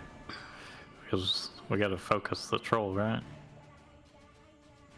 Well, Lupo's got the Displacer Beast, at least for a little bit. That troll is coming after me. I cannot take it forever. Oh, you have the most HP in the party, it's fine.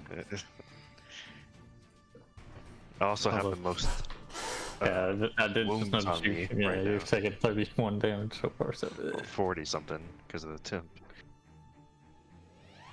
That doesn't count. Alright, I will do what I can to assist you. All right. Well, that ends its turn. Dubar, you've officially pissed off a troll. Lane, yeah. you still haven't added it to it, so I keep forgetting. Captain Mountebank is an action or a bonus? Cape of the Mountebank allows you to cast Dimension Door, and Dimension Door Is it an action? Right. I'm about to find out. Where did they put? I think it's an Dimension Door is an action. spells? I know that for sure. Yeah. Yeah. Okay. I will double check real quick just to make sure that the cape itself doesn't do something to that. Cape of the Mountebank. Real quick. Tinkle. While wearing, you can cast Dimension Door as an action. So yeah, it is an action.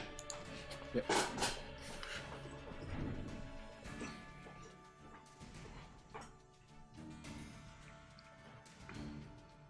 So, what's your, okay. Oh, no, sorry, it's not your turn yet. It is the archer who is going to attack the thing that discovered it. So it's going to use 2 attack. Oh, well, fucking Josh isn't here.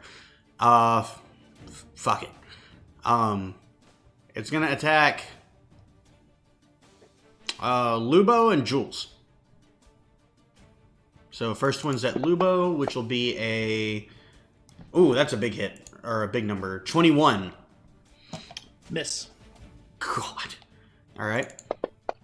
And then Jules, that's a 19. That hits. Okay. There we go. Oh, max damage. So that's 12. Alright. And in response, I'm going to use my Misty Escape Okay. to blimp. Right there. Oh. Okay. Interesting. But I'm invisible.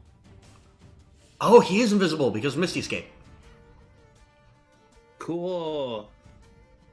Sweet. So you can get an opportunity attack. Something like that. Alright. So, that will end its turn. It is now Gobby Gob 3's turn, who is going to take 2 more shots at Lubo. That is another 21 to hit. And an 18. So both miss. Cool. Brandon Echo. Alright, can I hit Archer 2 in my current position? Because you have Sharpshooter, yeah, all the cover that is there, but it doesn't matter.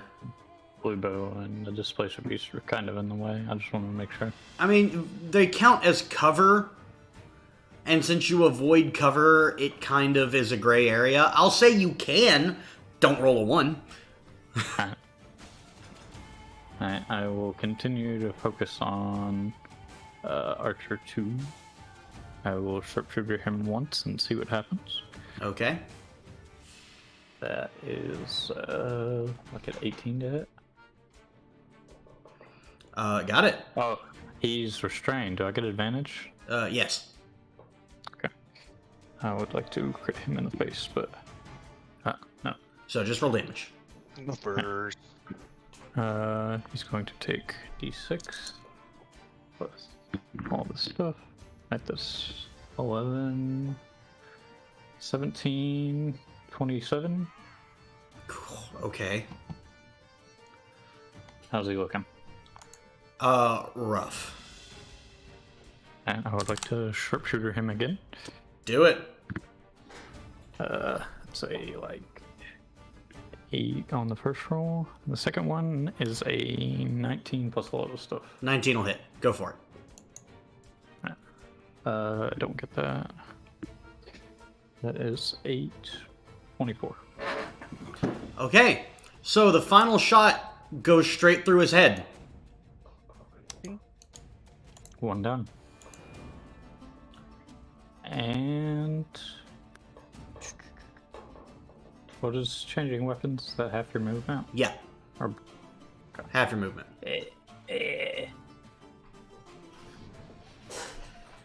is it like half your movement or something? No, it's just half your movement. It's the only way to do it.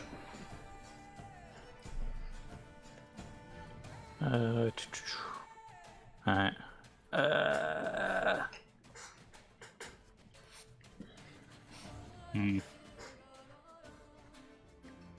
I think I'm just gonna chill where I'm at.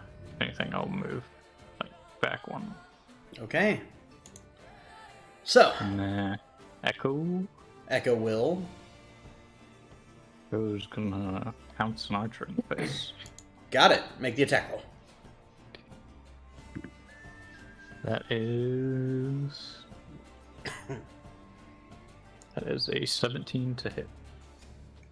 That will... Wait, hold up. Don't do this to me. Elvish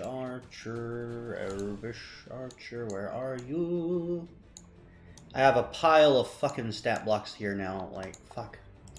Oh, I got rid of it when I killed one. Okay, hold on. You said you're shooting at the archer, right? Yes. Or you're attacking the... Yeah, got it. Pounce. Pouncing. Yeah, that'll hit. Nice. Oh. I needed to make a strength save throw versus my primal save DC. That is 8. It fails. Nice. He is now prone. Okay. And she gets a second attack. So roll to see if you hit and then give me the damage for both. Alright, I'm going to apex the second attack. And that is a 17 again to hit. That'll hit. So go ahead and roll all that damage. Yeah, I gotta remember how apex works. It's sharpshooter. Yeah. Damage. So that's 3, 9, plus 12, 21, plus another 10. Oh, hold on. She has advantage on the second attack, I forgot. Okay, doesn't matter. So what did I say? 21 plus 10? Right? Yeah. Or no? No, that Right, sounds right. yeah. So 31? Yeah. Jesus, okay. Alright, so yeah, Echo just begins to bob and weave throughout the trees of the wooded area next to you, and then finally pounces onto the archer, dealing a ton of damage as she tears into him. Alright, you guys done? Yes. Alright, Jules, you're up. Cool, Bob, my boy. Actually, he can't opportunity attack her, correct? Wait. No, why? I was just gonna move her back 15 feet. Oh, wait. Yeah. No, he's prone, so no. So then, yeah, you can do that. Okay, Jules, you're up. Sorry. I assume this troll, his feet are there, right? Yeah. Very much there. Tell me if I can do this. I was gonna reach onto my belt, grab a dagger, pull Okay. out the orb. I wanted to place the dagger on its foot. Would that be an action? Oh, I know where this is Bonus going. action? I just want to place the dagger on its foot, not stab it. I know where this is going too. I know where this is going. I love this so much that I'm gonna give it a chance to work. Because I'm invisible. He don't see me. Yeah, you're exactly right.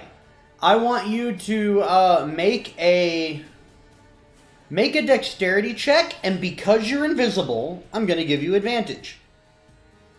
Dexterity check.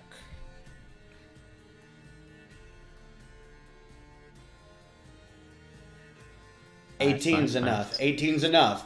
So, yeah, you deftly balance the dagger tip facing down on the foot of the troll as its foot plants down. And then with the Archon Scroll, I pull it out and I'm cast a movable object on the dagger. Oh my gosh. I thought he was gonna force it down into the ground. Okay, but can you? That's what I thought too, but this is great. Yeah, Can you go I like ahead this and better. read a movable object to me? You touch an object that weighs no more than 10 pounds and cause it to become magically fixed in place. You and creatures you designate it when you cast a spell can move the object normally. You can also spit a password, blah, blah, blah. It's fixed in the air, can hold up to 4,000 pounds of weight. More weight causes the object to fall. Otherwise, a creature can use an action, make strength check against your spell save DC. On a success, the creature can move that object up to 10 feet. Okay.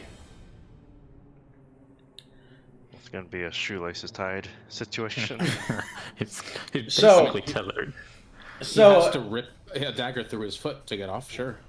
by the way, that does break your invisibility once you cast a spell. Just so you know. Yep. Okay. I'm the boogie. Let's see how that ends up on the troll's turn.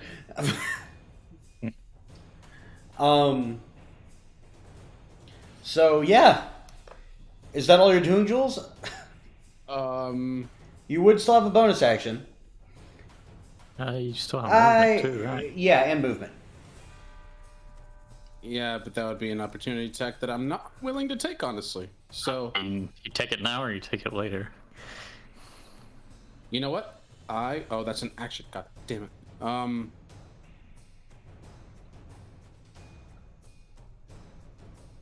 Fuck it.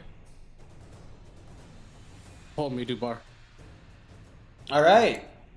So it's gonna make its attack against you. It's an attack of opportunity. And oh man, this is great. It's gonna use one of each claws. Big, meaty. That is a claws. dirty 20. Yeah, that hits. Dealing 12 points of damage to you. Ooh. Oh, poor you. You're at what? 1. Oh, no, wait. Your temp's already gone. You're at 23. Yeah. So, I don't know. You've taken 23 damage. Okay. yeah, 23 damage. He has I thought 23. you were at 23 HP. I was like, holy cow. What happened to your Jules? But Alright, so. So that'll be it. that's enough havoc for one turn, huh? That's one of the most Jules things you've done in a long time. Ta-da! Run away! Run away!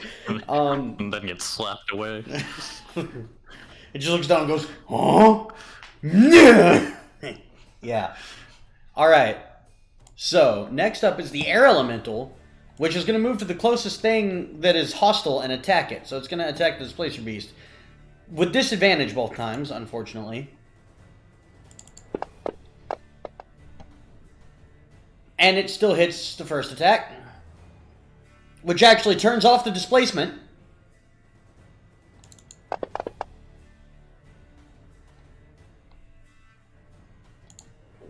So now it's at that. And so the next attack will not have disadvantage. And that will hit, dealing... It can bleed. Oh, you thought I was just gonna smash it into his foot? Yeah, I thought you were going to cast, like, Amplify Gravity or something. Yes. That's exactly what I thought you were gonna do, and drive it in. No, I'll let him do the damage to himself. Alright, so... That's going to end the Elemental's turn. Dubar, you're up. Yay. So as your turn starts, you kind of look up from reloading a weapon, and you see Jules, who has just been flung by a troll, just go and hit in front of you. Your turn. I'm Is trying to the- avoid that. Is the Displacer Beast flickering right now, or no? No, it is not. Noted. I will. Okay, here's what I'm gonna do. I'm gonna use one attack action to reload. Okay, so that's a 7. And then I'm going to switch to my pistols, which I can do for free.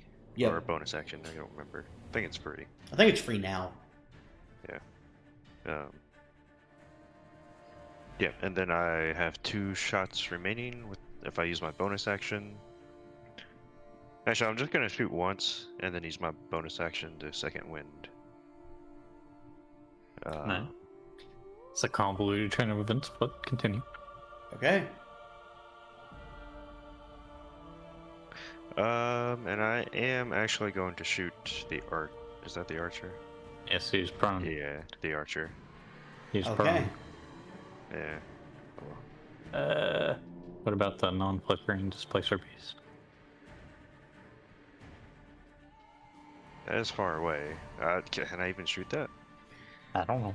What's the range on your pistols? You're on. Well, he's on equal footing, and like it's totally obscured by the troll and Lubo and the Yeah. air elemental. I Yeah, can't. but it gets sidestepped like to the left 3 steps. That's true. That's up to you, Dubar. Well, I don't want to mess up the trap. I feel like that might, so I'm just going to... I'm going to stay where I am, actually. No, I'll move back 10 feet. I was like, I am moving. Okay. We're like and, on the edge of the battle map. Yeah, and I'll shoot... I'll just shoot the troll, since he's... All right, go for it. I'll have to kill it at some point, I suppose. 14. 14. That is going to miss. Boosh. All right, and then you're second winding yourself. Yeah, what is it? I forget. It is 1d10 plus your character level. Okay. So. All right. So that will end Dubar's turn. Lubo, back to you. For some reason, I thought second wind was the whatchamacallit, where you get your actions back. Action surge. No. That's Nice. action surge. Nah, Yeah. nah.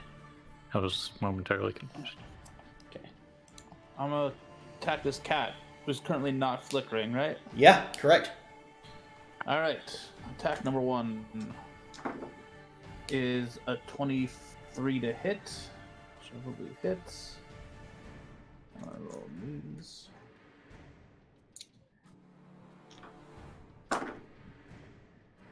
$22 for the first attack. And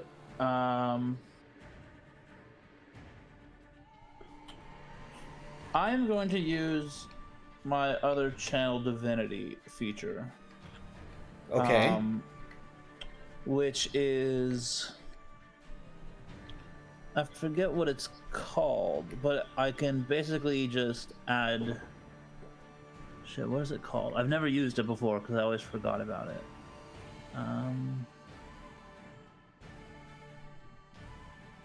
Sorry, I don't remember what it is.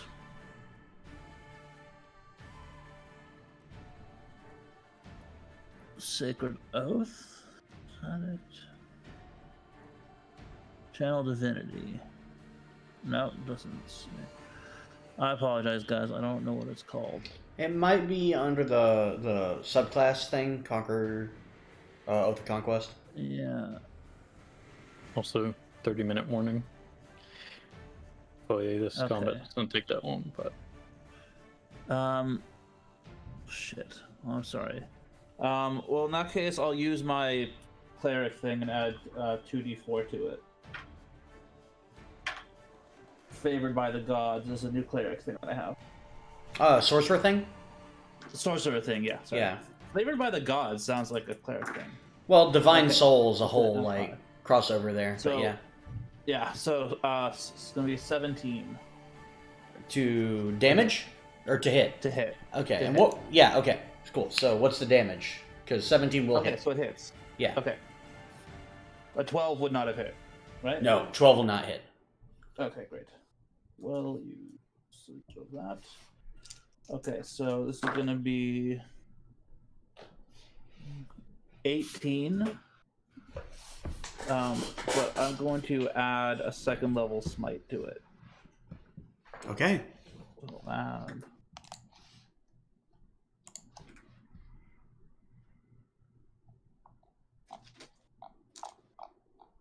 The music stopped. That's very awkward. Yes, I'm putting new music in. Okay, so it's 18 plus 9, 12, so 30 damage total. 30. Good God. Okay. Wait. Okay, yeah, it is hanging on by a thread. Okay. All right, does that end your turn? Then I have a bonus action, actually. Oh. How? Okay, no, I'm actually fine. I'll just, I'll actually push it back 5 feet. Oh, no, it's fine. It's fine where it is. Let it hit me. Okay, yeah, I'm done. All right, Goblin 4 will make a move. 1, 2, 3, 4, 5, 6. So that it can hit Lubo. It's a miss. And a miss. All right. And now the Displacer Beast will attack you. The Displacer Beast will take 5 psychic damage. Oh, fair enough. Oh, God. No, it attacks you. Okay. You see, actually, Lubo, as you look in its eyes, it wants to run away. Is what it wants to do. But it's going to make its 2 disadvantaged attacks against you because it is frightened. That's going to miss. And that's going to miss. Yeah, so that's all it can do. It is flickering again, by the way. So, now it is the troll's turn. And the troll's going to go, little dwarf. And then take a step and go, ah! That's a lot of damage. Oh wow, Fantasy Grounds actually automated its regeneration. I didn't even notice that. Huh. You also been healing us this whole time? No, only once, but I am going to give it back some damage. Because I did do it one time. So, man, I love this program. Anyway, it steps up and the dagger sinks into its foot. And, it doesn't... So, first off, it's going to take dagger damage. So, Jules, just go ahead and roll damage for your dagger. The silver dagger? Whichever one you put there.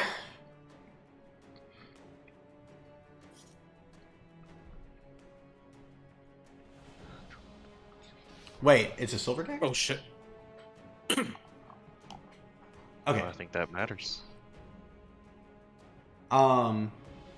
Magical damage. I'm about to see if it matters. Actually, in this case, it doesn't matter. So, wow, that's not bad damage. That's half max. All right, so, now you said that it can make a strength check to move it, right, against your spell save DC? I believe so. And to move it like 10 feet. 10 feet. Yeah. Otherwise, the creature can use an action to make a strength check against my spell save DC. On a success, the creature can move the object up to 10 feet.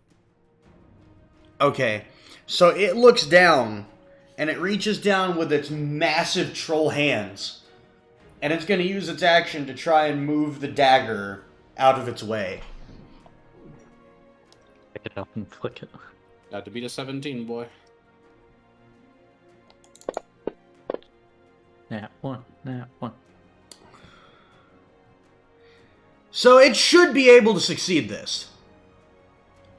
But it didn't. And you see it pull on the dagger, this tiny thing, and it just pulls and heaves and goes, tiny thing heavy, and can't do anything to it. Alright then. Well, that's its action. Huh. passes its turn. Nice. Jules is just gonna give a little, like, thumbs in the ear, hands out, just. All right, so next up is Archer, the Archer, who is going to attack Echo, actually, with its attacks. So after it stands up, obviously. Yes. 23 to hit. Hits. And 17 to hit. Miss. Okay. Echo will take 10 points of piercing damage as one arrow grazes past. Alright, next up is the Goblin's turn. The Goblin is going to... 10, 15, 20, 25. And it is going to shoot at Bran. Bring it. 23 to hit. Hits. Dealing 4 points of damage. Second attack, 19 to hit. Hits. Dealing another 4 points of damage. Alright. Brandon Echo, you're up. Right. Well, first thing, Echo's gonna step back, do a bit of a wind up, and attempt another pounce. Go for it. That is a 25 to hit. That'll hit. It'll make a strength save. Which is 15. Succeeds. Okay, so he manages to brace against the impact this time, and he's still going to take the claw damage, but he manages to stay on his feet. That is 9 damage. All right. Alright. I will use one sharpshooter arrow at Goblin 4. That's Okay. Brand. Go for it. That is a 17 to hit. Oh, that'll hit. Goblin 4, you said? Yes. It's dead. Alright. The sharpshooter damage enough on its own is enough to kill it. Need to see something.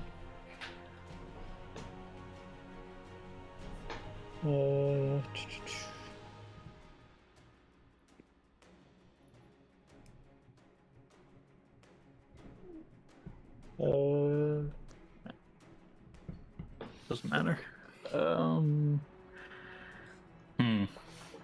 Alright, I will shoot a second sharpshooter at Goblin 3. Okay. The displacer is blinking. It is blinking, yes. I will shoot the Goblin with a sharpshooter. Okay.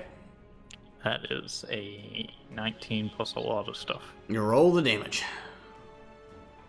It might live. This one's not been hit yet. That's 12, 22. 22? Yep. You did exactly enough. It is dead. Max So, damage for with Or not even. with two arrows perfectly aimed, just thunk, thunk, each goblin takes one straight to the dome and dies. Alright. And I'm gonna use my movement to move this way. And that shall end my turn. Okay. So that will make it Jules' turn. Huh. I am going to. Just a punch is 1 plus my strength. Is that how that works? A punch, yeah. If you hit, you deal 1 damage plus your strength. Alright, so I'm gonna run up and Superman punch with my Titan Stone gauntlets. Okay. Oh, So I just roll, see if I hit. non-lethal. Non-lethal. Non-lethal. I don't Got think I it. could kill it, but Better safe than sorry. Plus what do I add? Your strength. And proficiency because of the gauntlets. 20. Dirty 20. Dirty 20, that'll hit. Well, you don't have to roll damage. What's your strength modifier? +6. So you do 7 damage. Which is not enough to knock it out. But he takes a fucking heavy punch right to the side of the face from Jules. Cat eating his face in. Got a small child beating his face in. Like Vi in the Underdark in the last episode. Just Oh, man. Yeah, that's Underdark. basically what it... No, Underworld. Yeah. Under. Alright, you done? That'll be it. Cat. Man, a pugilist like Vi would actually be a really fun D&D character to play. Mm-hmm. It's almost like I did that. And then she got killed. Hey, you killed her, but Anyway. So, now the air elemental is going to attack the Displacer Beast. Disadvantage. No, don't you dare kill it. That is a 15 to hit, so that'll miss. One more attack. That would have been a natural 20. Instead, it's a dirty 20, so it hits. Damn it. Which I think, like, any amount of damage is enough. Yeah. The air elemental, you see the Displacer Beast just begin to float up off the ground, picked up by this arcane gust of wind, and then it's just slammed back down. No, that was my kill. She stole my kill! You did steal my kill. I would have killed it because I forgot about the thing that we get from the new form that we filled out, all of our roles. Okay, well, we haven't actually finalized it yet, so you don't have those abilities yet. Okay. So, Well, okay, it's dead. And I didn't kill it. okay, yeah. It's fine. What's Everything's funny fine. is your psychic damage would have killed it on its turn. Yeah. that still counts for 1. Still only counts as 1. Alright, so, Dubar, you're up. Alright. It's shooting down. If I... Theoretically speaking, hypothetically, what if I tripped it again? That would hurt like hell. Would it be able to get up? Since one It would be able to get up, but it would hurt like hell. It would do damage. Alright, I'll go for it again. I have my shooting pistols out. I'll use grip point. Shoot it in the shin. Or attempt to, I suppose. As the case may be. 28. Owie. 28. That'll hit. Go ahead and roll damage, and it makes a what kind of save? Strength. Has to beat Okay. a 16. This fucking thing. It has a strength of 20. Oh my gosh. And I have not rolled higher than this. And it failed. I just rolled a 1 for damage, so, whatever. Okay. Um, So, you fire your shot to try and trip it. 5 damage? yeah. Okay. So you fire your shot to try and trip it.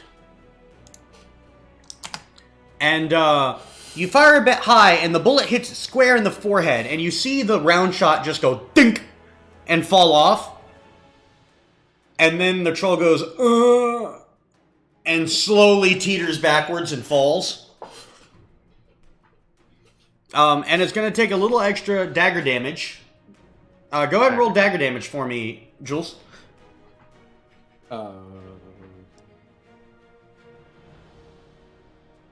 Jeez. And as it falls, you see its right foot kind of kicks out, but its left foot is pinned in place, so it just falls with its knee bent and its like ankle contorted in a weird angle.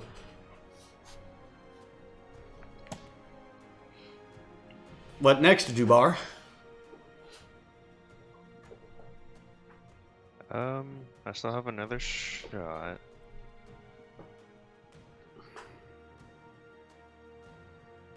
But I don't want to shoot the elf, so yeah, I'll shoot the troll again. All right, fire away. Just a regular shot because you have advantage and disadvantage to cancel. 22. 22 hits. Hey, max damage 15. All right. I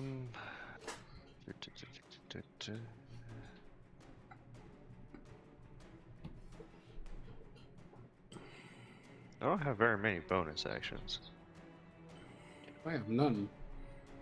I mean, can't you just shoot as a bonus action? Yeah, I'll just shoot. Oh, how lame. 24. All right, 24 hits. Roll Yeah. damage. Pump all the damage we can out of this thing. Then 10. Okay. then that'll be it. All right. So next up is Lubo.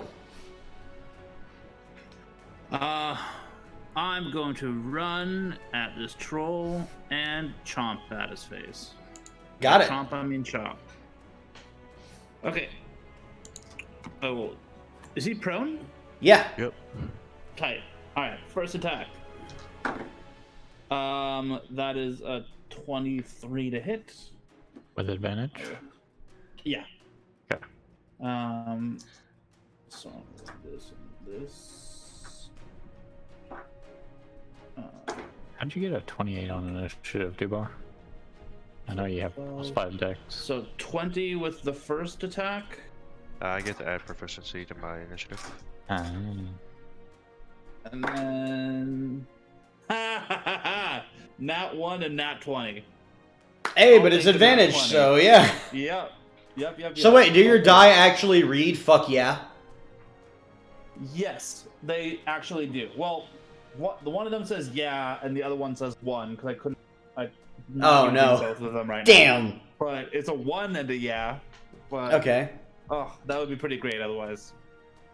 Still great, still crit. Let's swing at his face. I'm gonna roll this. Just tell me how much damage you do. Yeah.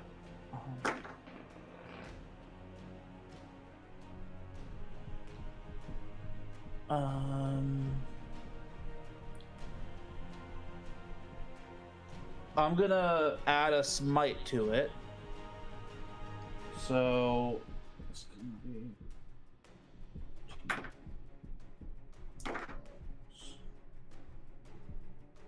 50 damage. Whew. Okay. All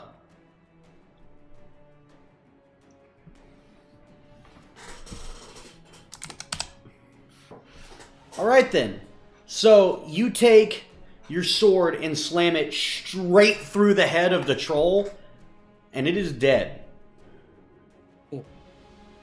Cool. And I'm going to grin menacingly at this elvish archer. I'm not Okay. using my actual ability. I just want to look real scary. Got it. Getting a head start on the interrogation/intimidation. Yeah, exactly. And yeah, that's my turn. Okay. So, Lubo, as you look down, you see the wound in the troll's head begin to seal up. And its eyes open back up. Question. Yeah. Would it matter if some of the damage I dealt was fire damage? Because my sword is on fire. Okay, actually. So you see that the wound heals considerably more slowly than it should, but it does eventually heal to some degree. Okay.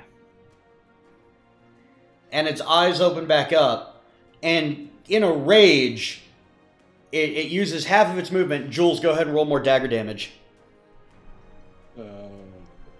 Oh god, something really funny could happen here.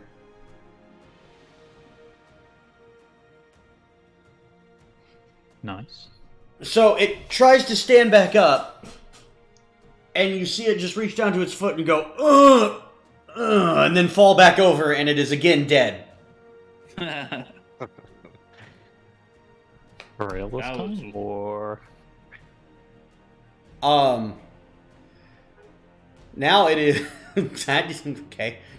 Now it is the archer's turn, who is going to draw his swords and make an attack against Echo and an attack against Jules. First one to Echo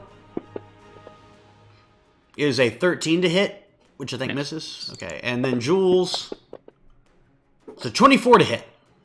That misses. Yeah. Yeah.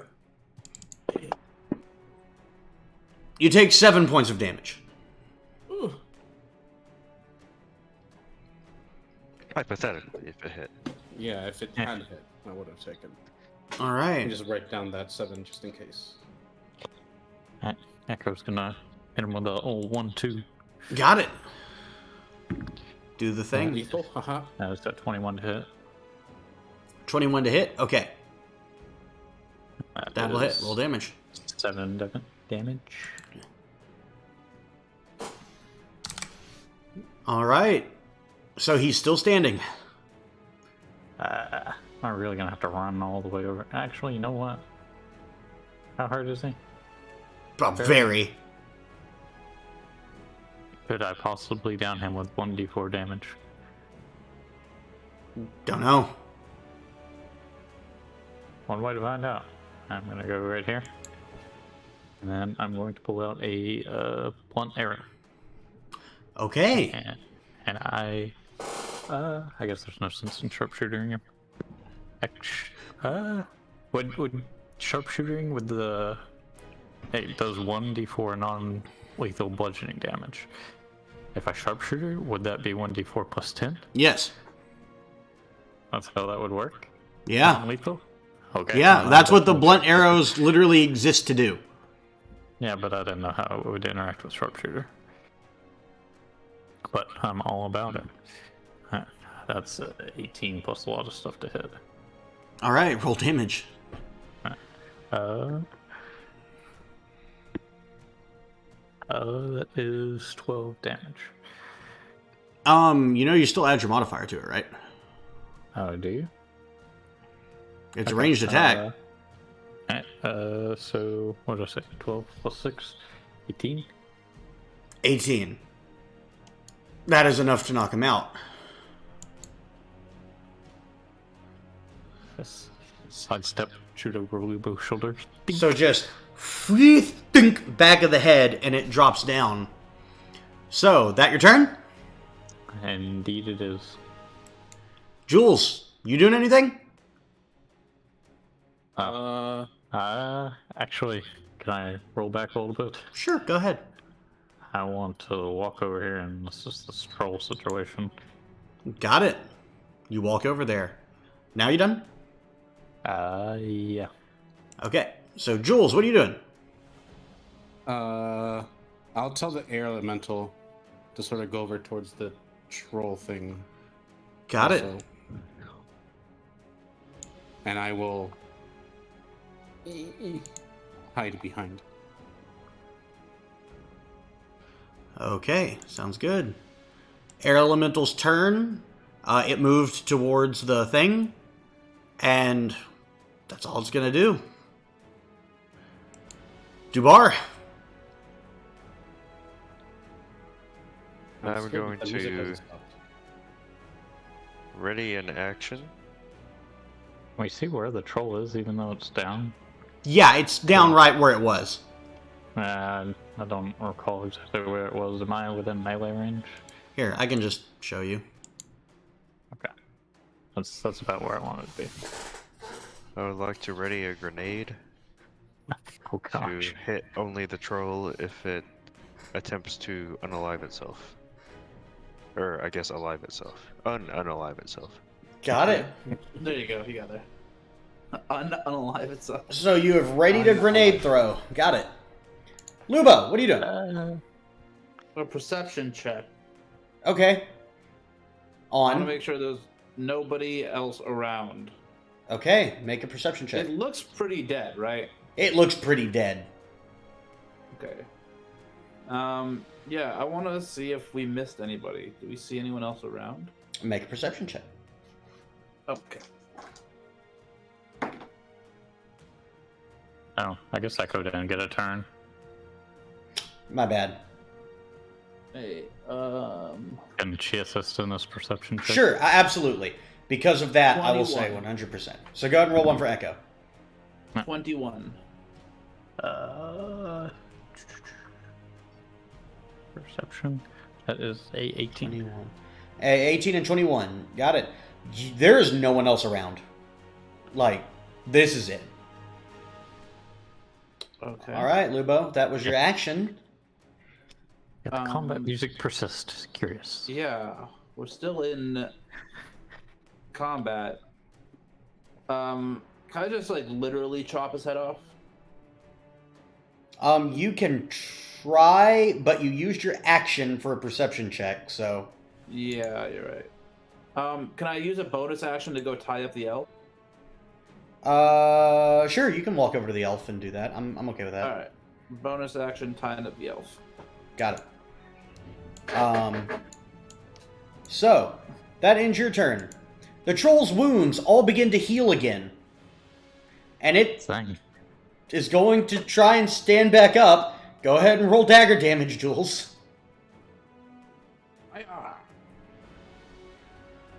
And Does anybody else have a dagger? We'll trade the daggers out and leave the troll here. so, Just purgatory. it, it died again. Alright, well, we gotta do something about this. I don't know. I'm kind of enjoying it. Let's see how it pans out. Yeah. Let's actually cut his head off. Okay, so... I might do it. well, Skip, you guys are acting all in one initiative now. What's the plan? I'm gonna go over here and see if there's anybody alive. Okay. I'm gonna do a head chop. Search Make- for innocence. Okay, make a perception check. Bran and Lubo, do a head chop. Make an attack roll. Hold on, before he does that, can I take a vial of it? Like, take a sample? Sure. It was blood. I mean, couldn't you do that The when blood? it's dead? Blood and flesh. Yeah, it'll be Well- easier once the head's off. I don't really know about this magic stuff, so I want it to, like, just all be there. All right, yeah. You can do that. You can do that. Yeah. Yeah. So go ahead and make a nature check. Nature. Also, that 15. is a 15. That's enough. You managed to harvest troll blood. Well, it doesn't matter if it's lake troll, but Lake troll blood. Yeah. Can you make something out of the displacer beast's coat? You Or can make something out of a displacer beast's coat, Dan.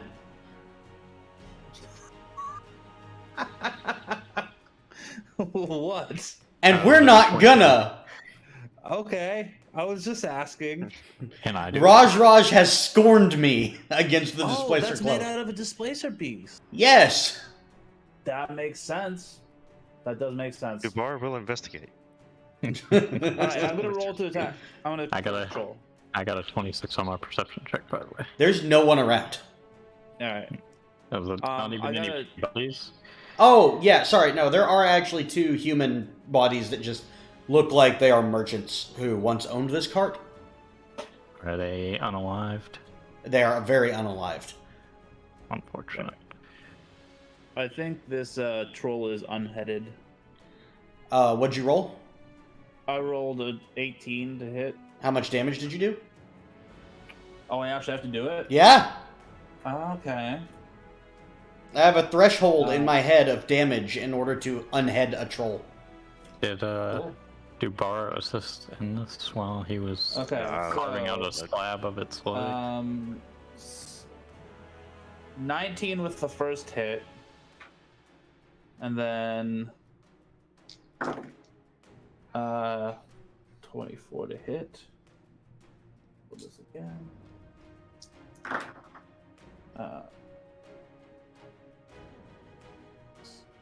36 damage. Its head comes off, Haha! Yes. and it starts growing a new one. Don't mess What? with us like that. I don't like this guy. Even with the fire, like cauterizing It is a very slow process, but yeah. Can What I? about the head that was cut off? Is it growing a new troll? No. The decapitated head is gone. It's the body that's growing anew. Oh, Does it become undead? No, It's not undead. no. can I make a perception check to figure out what the heck we're supposed to do with this thing? Do I know anything about trolls? They are not a fey creature, so you don't have specific knowledge. But you can go ahead and make Literally a anything right now. you can go ahead and make a history check, Bran. And Jules, what are you thinking? I haven't done anything yet. God damn it. Yeah. I want to use my Eldritch Sight to detect magic at will. Okay, yeah, the troll's magical. Okay. Is this the kind of magic that can be dispelled? No, it's innate magic. It's part of the troll. You said history? That was like 11. Okay. Yeah, not off the top of your head.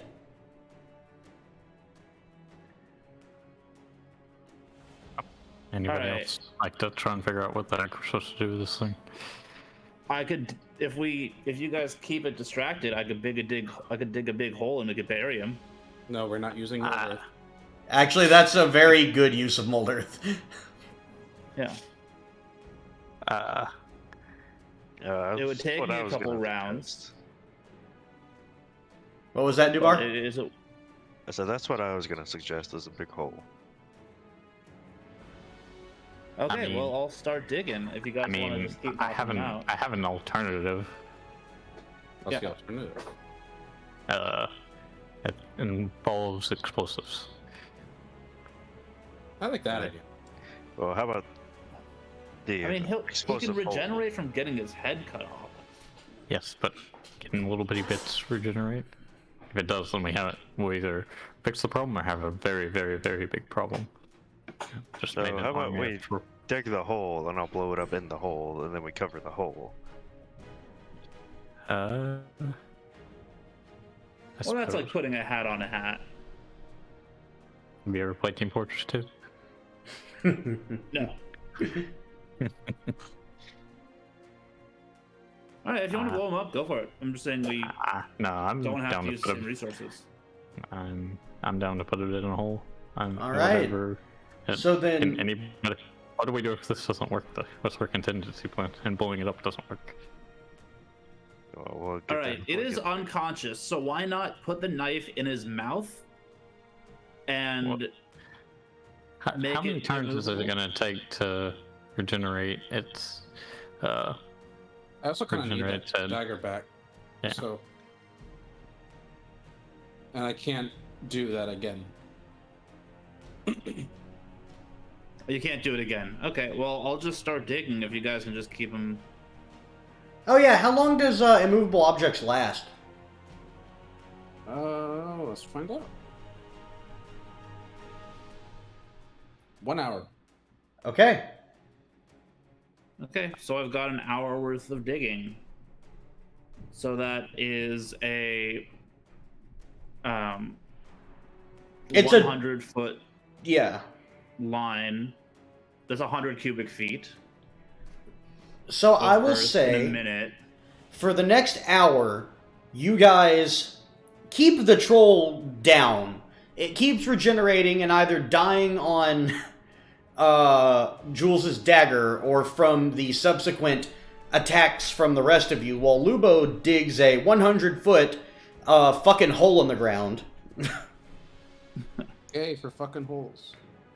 And you eventually, at the end of this process, over the course of an hour, shove the troll down in the hole and bury it. And then we shove all the dirt back on top of him. Yes. So, I will go ahead and end the combat music. Whether or not it's dead, you don't actually know. Well, The best we could do. it's enough of not our problem. Surely it'll suffocate, right? Doesn't matter whether you can regenerate or not if you can't breathe. It's true. I should have mold earthed some dirt into his throat. I mean, hey, listen. Just making an enemy someone else's problem and making it go away has never bitten you guys in the ass before, ever. I'm fine. Yeah, I ain't worried about it. You see what happened with that? It's gotta happen too. Can I go over to the cart, like rip a little piece of wood, and carve in "Beware Troll," and just put it on top of the pole? Yes, I love it. Also, just for the sake of argument, we would have buried him kind of like spread eagle, so it would be very hard for him to dig his way out. Also, I know we said it, but just for I got my dagger back, right? Yeah, you got your dagger back. Okay. That's an expensive dagger. Yeah. Alright, well, I Alright, really I'm need to go to gonna bed. lay on Yeah. hands and heal Jules for 20 and Dubar for 10. So, one last thing before you go to bed, Brand. This will only take a second, I swear. You guys kind of sit down to just take a nap and recuperate after that. This attack from what is, I think, pretty clear to you guys now, forward scouts on behalf of the Red Hand. You look over and you see Dubar's kind of looking at this troll blood, just like, what the hell is this thing? I'm sorry, just to interject really fast. I want Yeah. Displacer Beast blood as well. Okay. You may have Displacer blood. Actually, that may be a really cool idea you just gave. Anyway, make a nature check for the Displacer Beast. I'm trying to run real fast for Josh. No, it's all good. 18. Make sure that the You're good. scout is also gagged, so he can't yell and make noises or cast spells, possibly. Got it. So I like the idea. Bran, you're gagging the captive. Dubar, you're trying to harvest Displacer blood. Lubo, you're cleaning off, tending to yourself. Jules is over there on a rock, like just taking a nap. I was carving the Beware Troll. Yeah, and then you go take a nap. And Jules, as you're napping, you find yourself in a familiar foggy forest. And you hear a voice that you haven't heard actually in quite a while.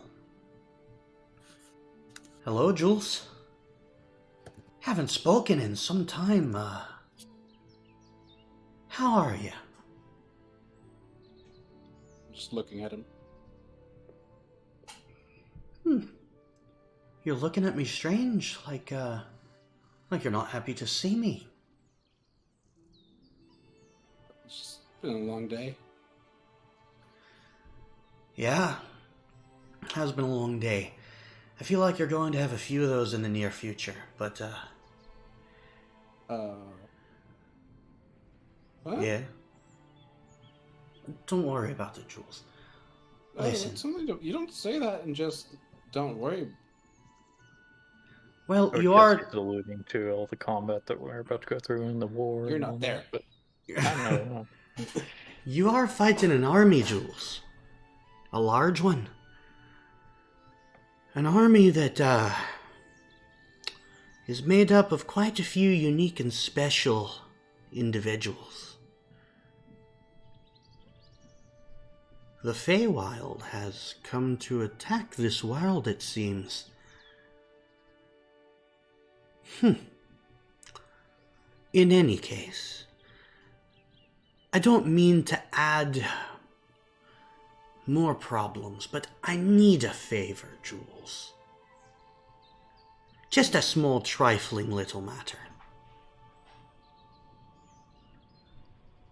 You see, there's something that I need. Something that I need quite dearly. And I need you to go get it.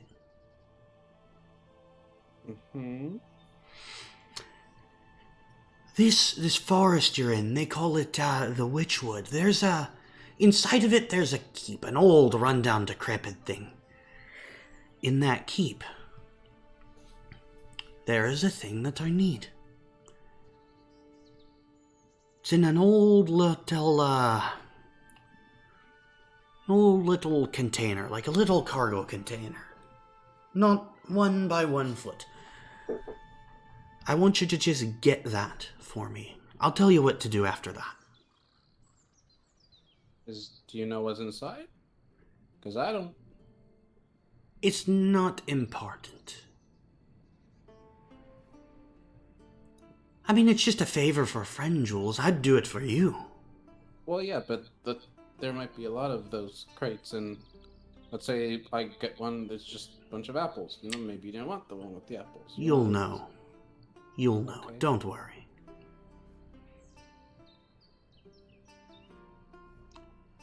Well, thank you, Jules. You know I would, of course, do the same thing for you if you were ever in need of something like this. So, good luck, Jules. Try not to get yourself killed. That's a weird thing to say to someone. Yeah, but thank you. And then you wake up in the place you were before. And that is where we will end for today. Ominous. Nice. You guys Before don't we know forget- anything?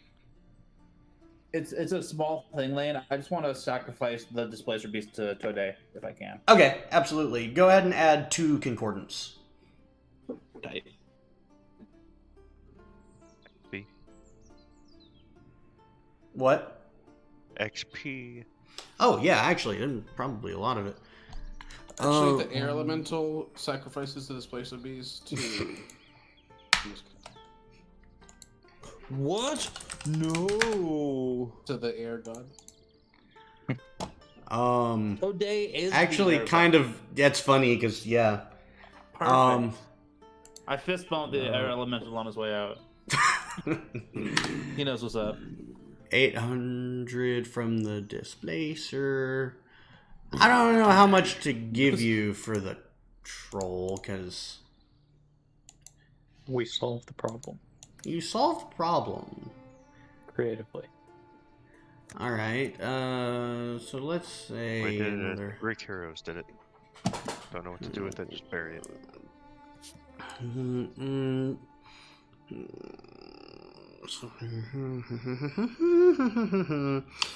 Go ahead and take 1800 XP. Okay. 7350. When is level 11?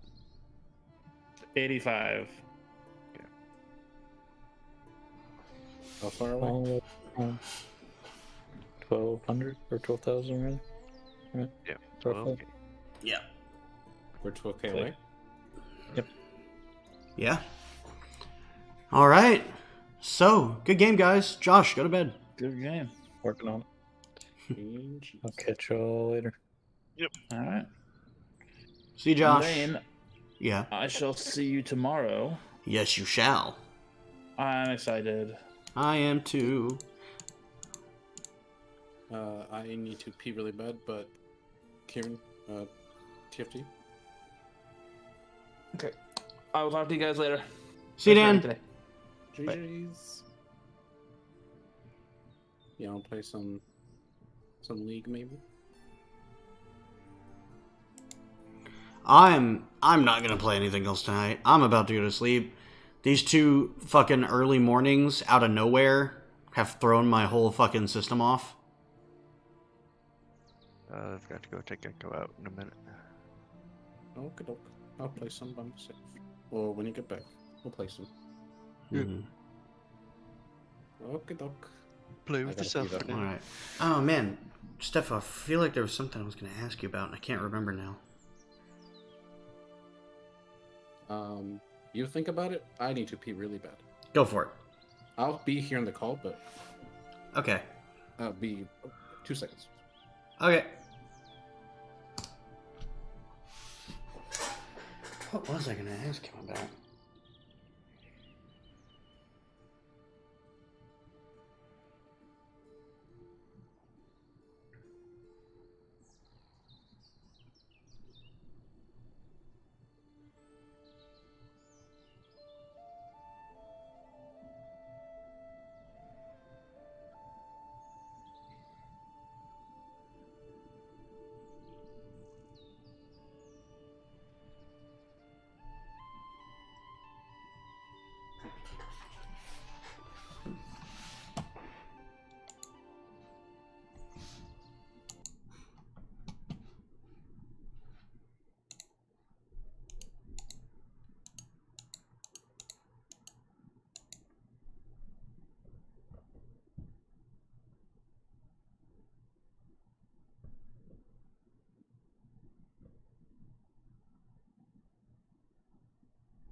Okay, doke. Did you remember? No, and it makes me sad. I mean, I vaguely. It's not the thing that I wanted to talk to you about, but I do want to ask if you actually would be down to come over and do split screen fucking Halo night, play through some campaigns. Weren't we playing with Josh? Right, but like we're gonna go back to Halo 1 and play the. Weren't we playing with Josh? So we can't do Halo 1 and 2 with Josh because they only have 2-player co-op. Ah, I see. There you go. And we just got done playing 3 with Josh, so I don't feel as obligated.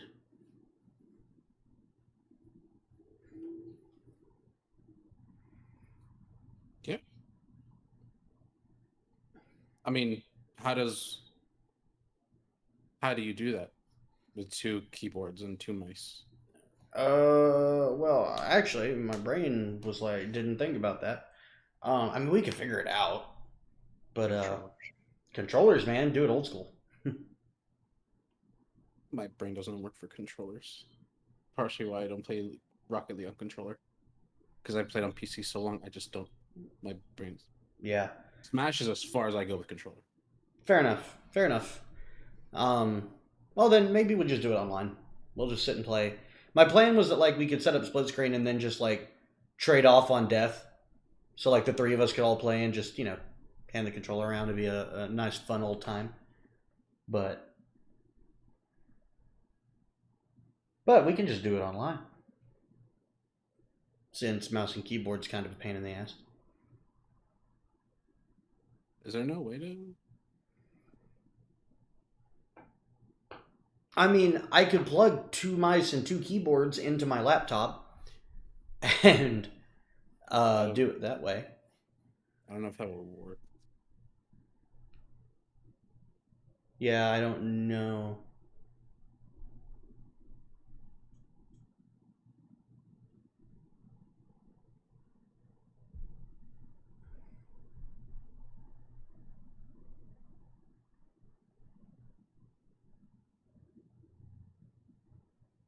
Oh well, anyway.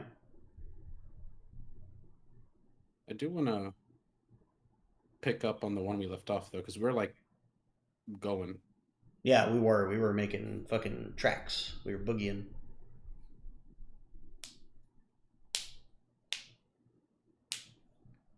Well, maybe just you and me can sit down this weekend or something and just try to bum rush the first 3 Halo games. That way you're caught up to what's actually happening in ODST. Yeah, I'm done. It won't take long. You can play through a Halo campaign, especially if we don't play on Legendary. You can get through a Halo campaign pretty fucking fast. That's fair. I'm done for that. Yeah. So, and it'll kind of be fun to not play on Legendary for once, because then you can do goofy shit.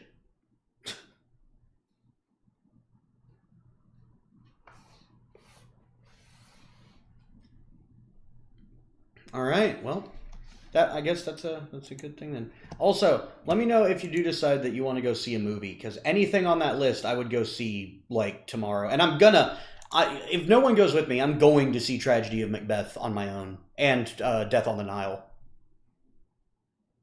I won't be back until Wednesday, so. Yeah. And I get off and I have a test on Wednesday, so you'll be studying for that. Mm-hmm. Fair enough. Well, maybe this maybe this weekend we can do something, watch a movie, play some Halo. Yeah, for sure.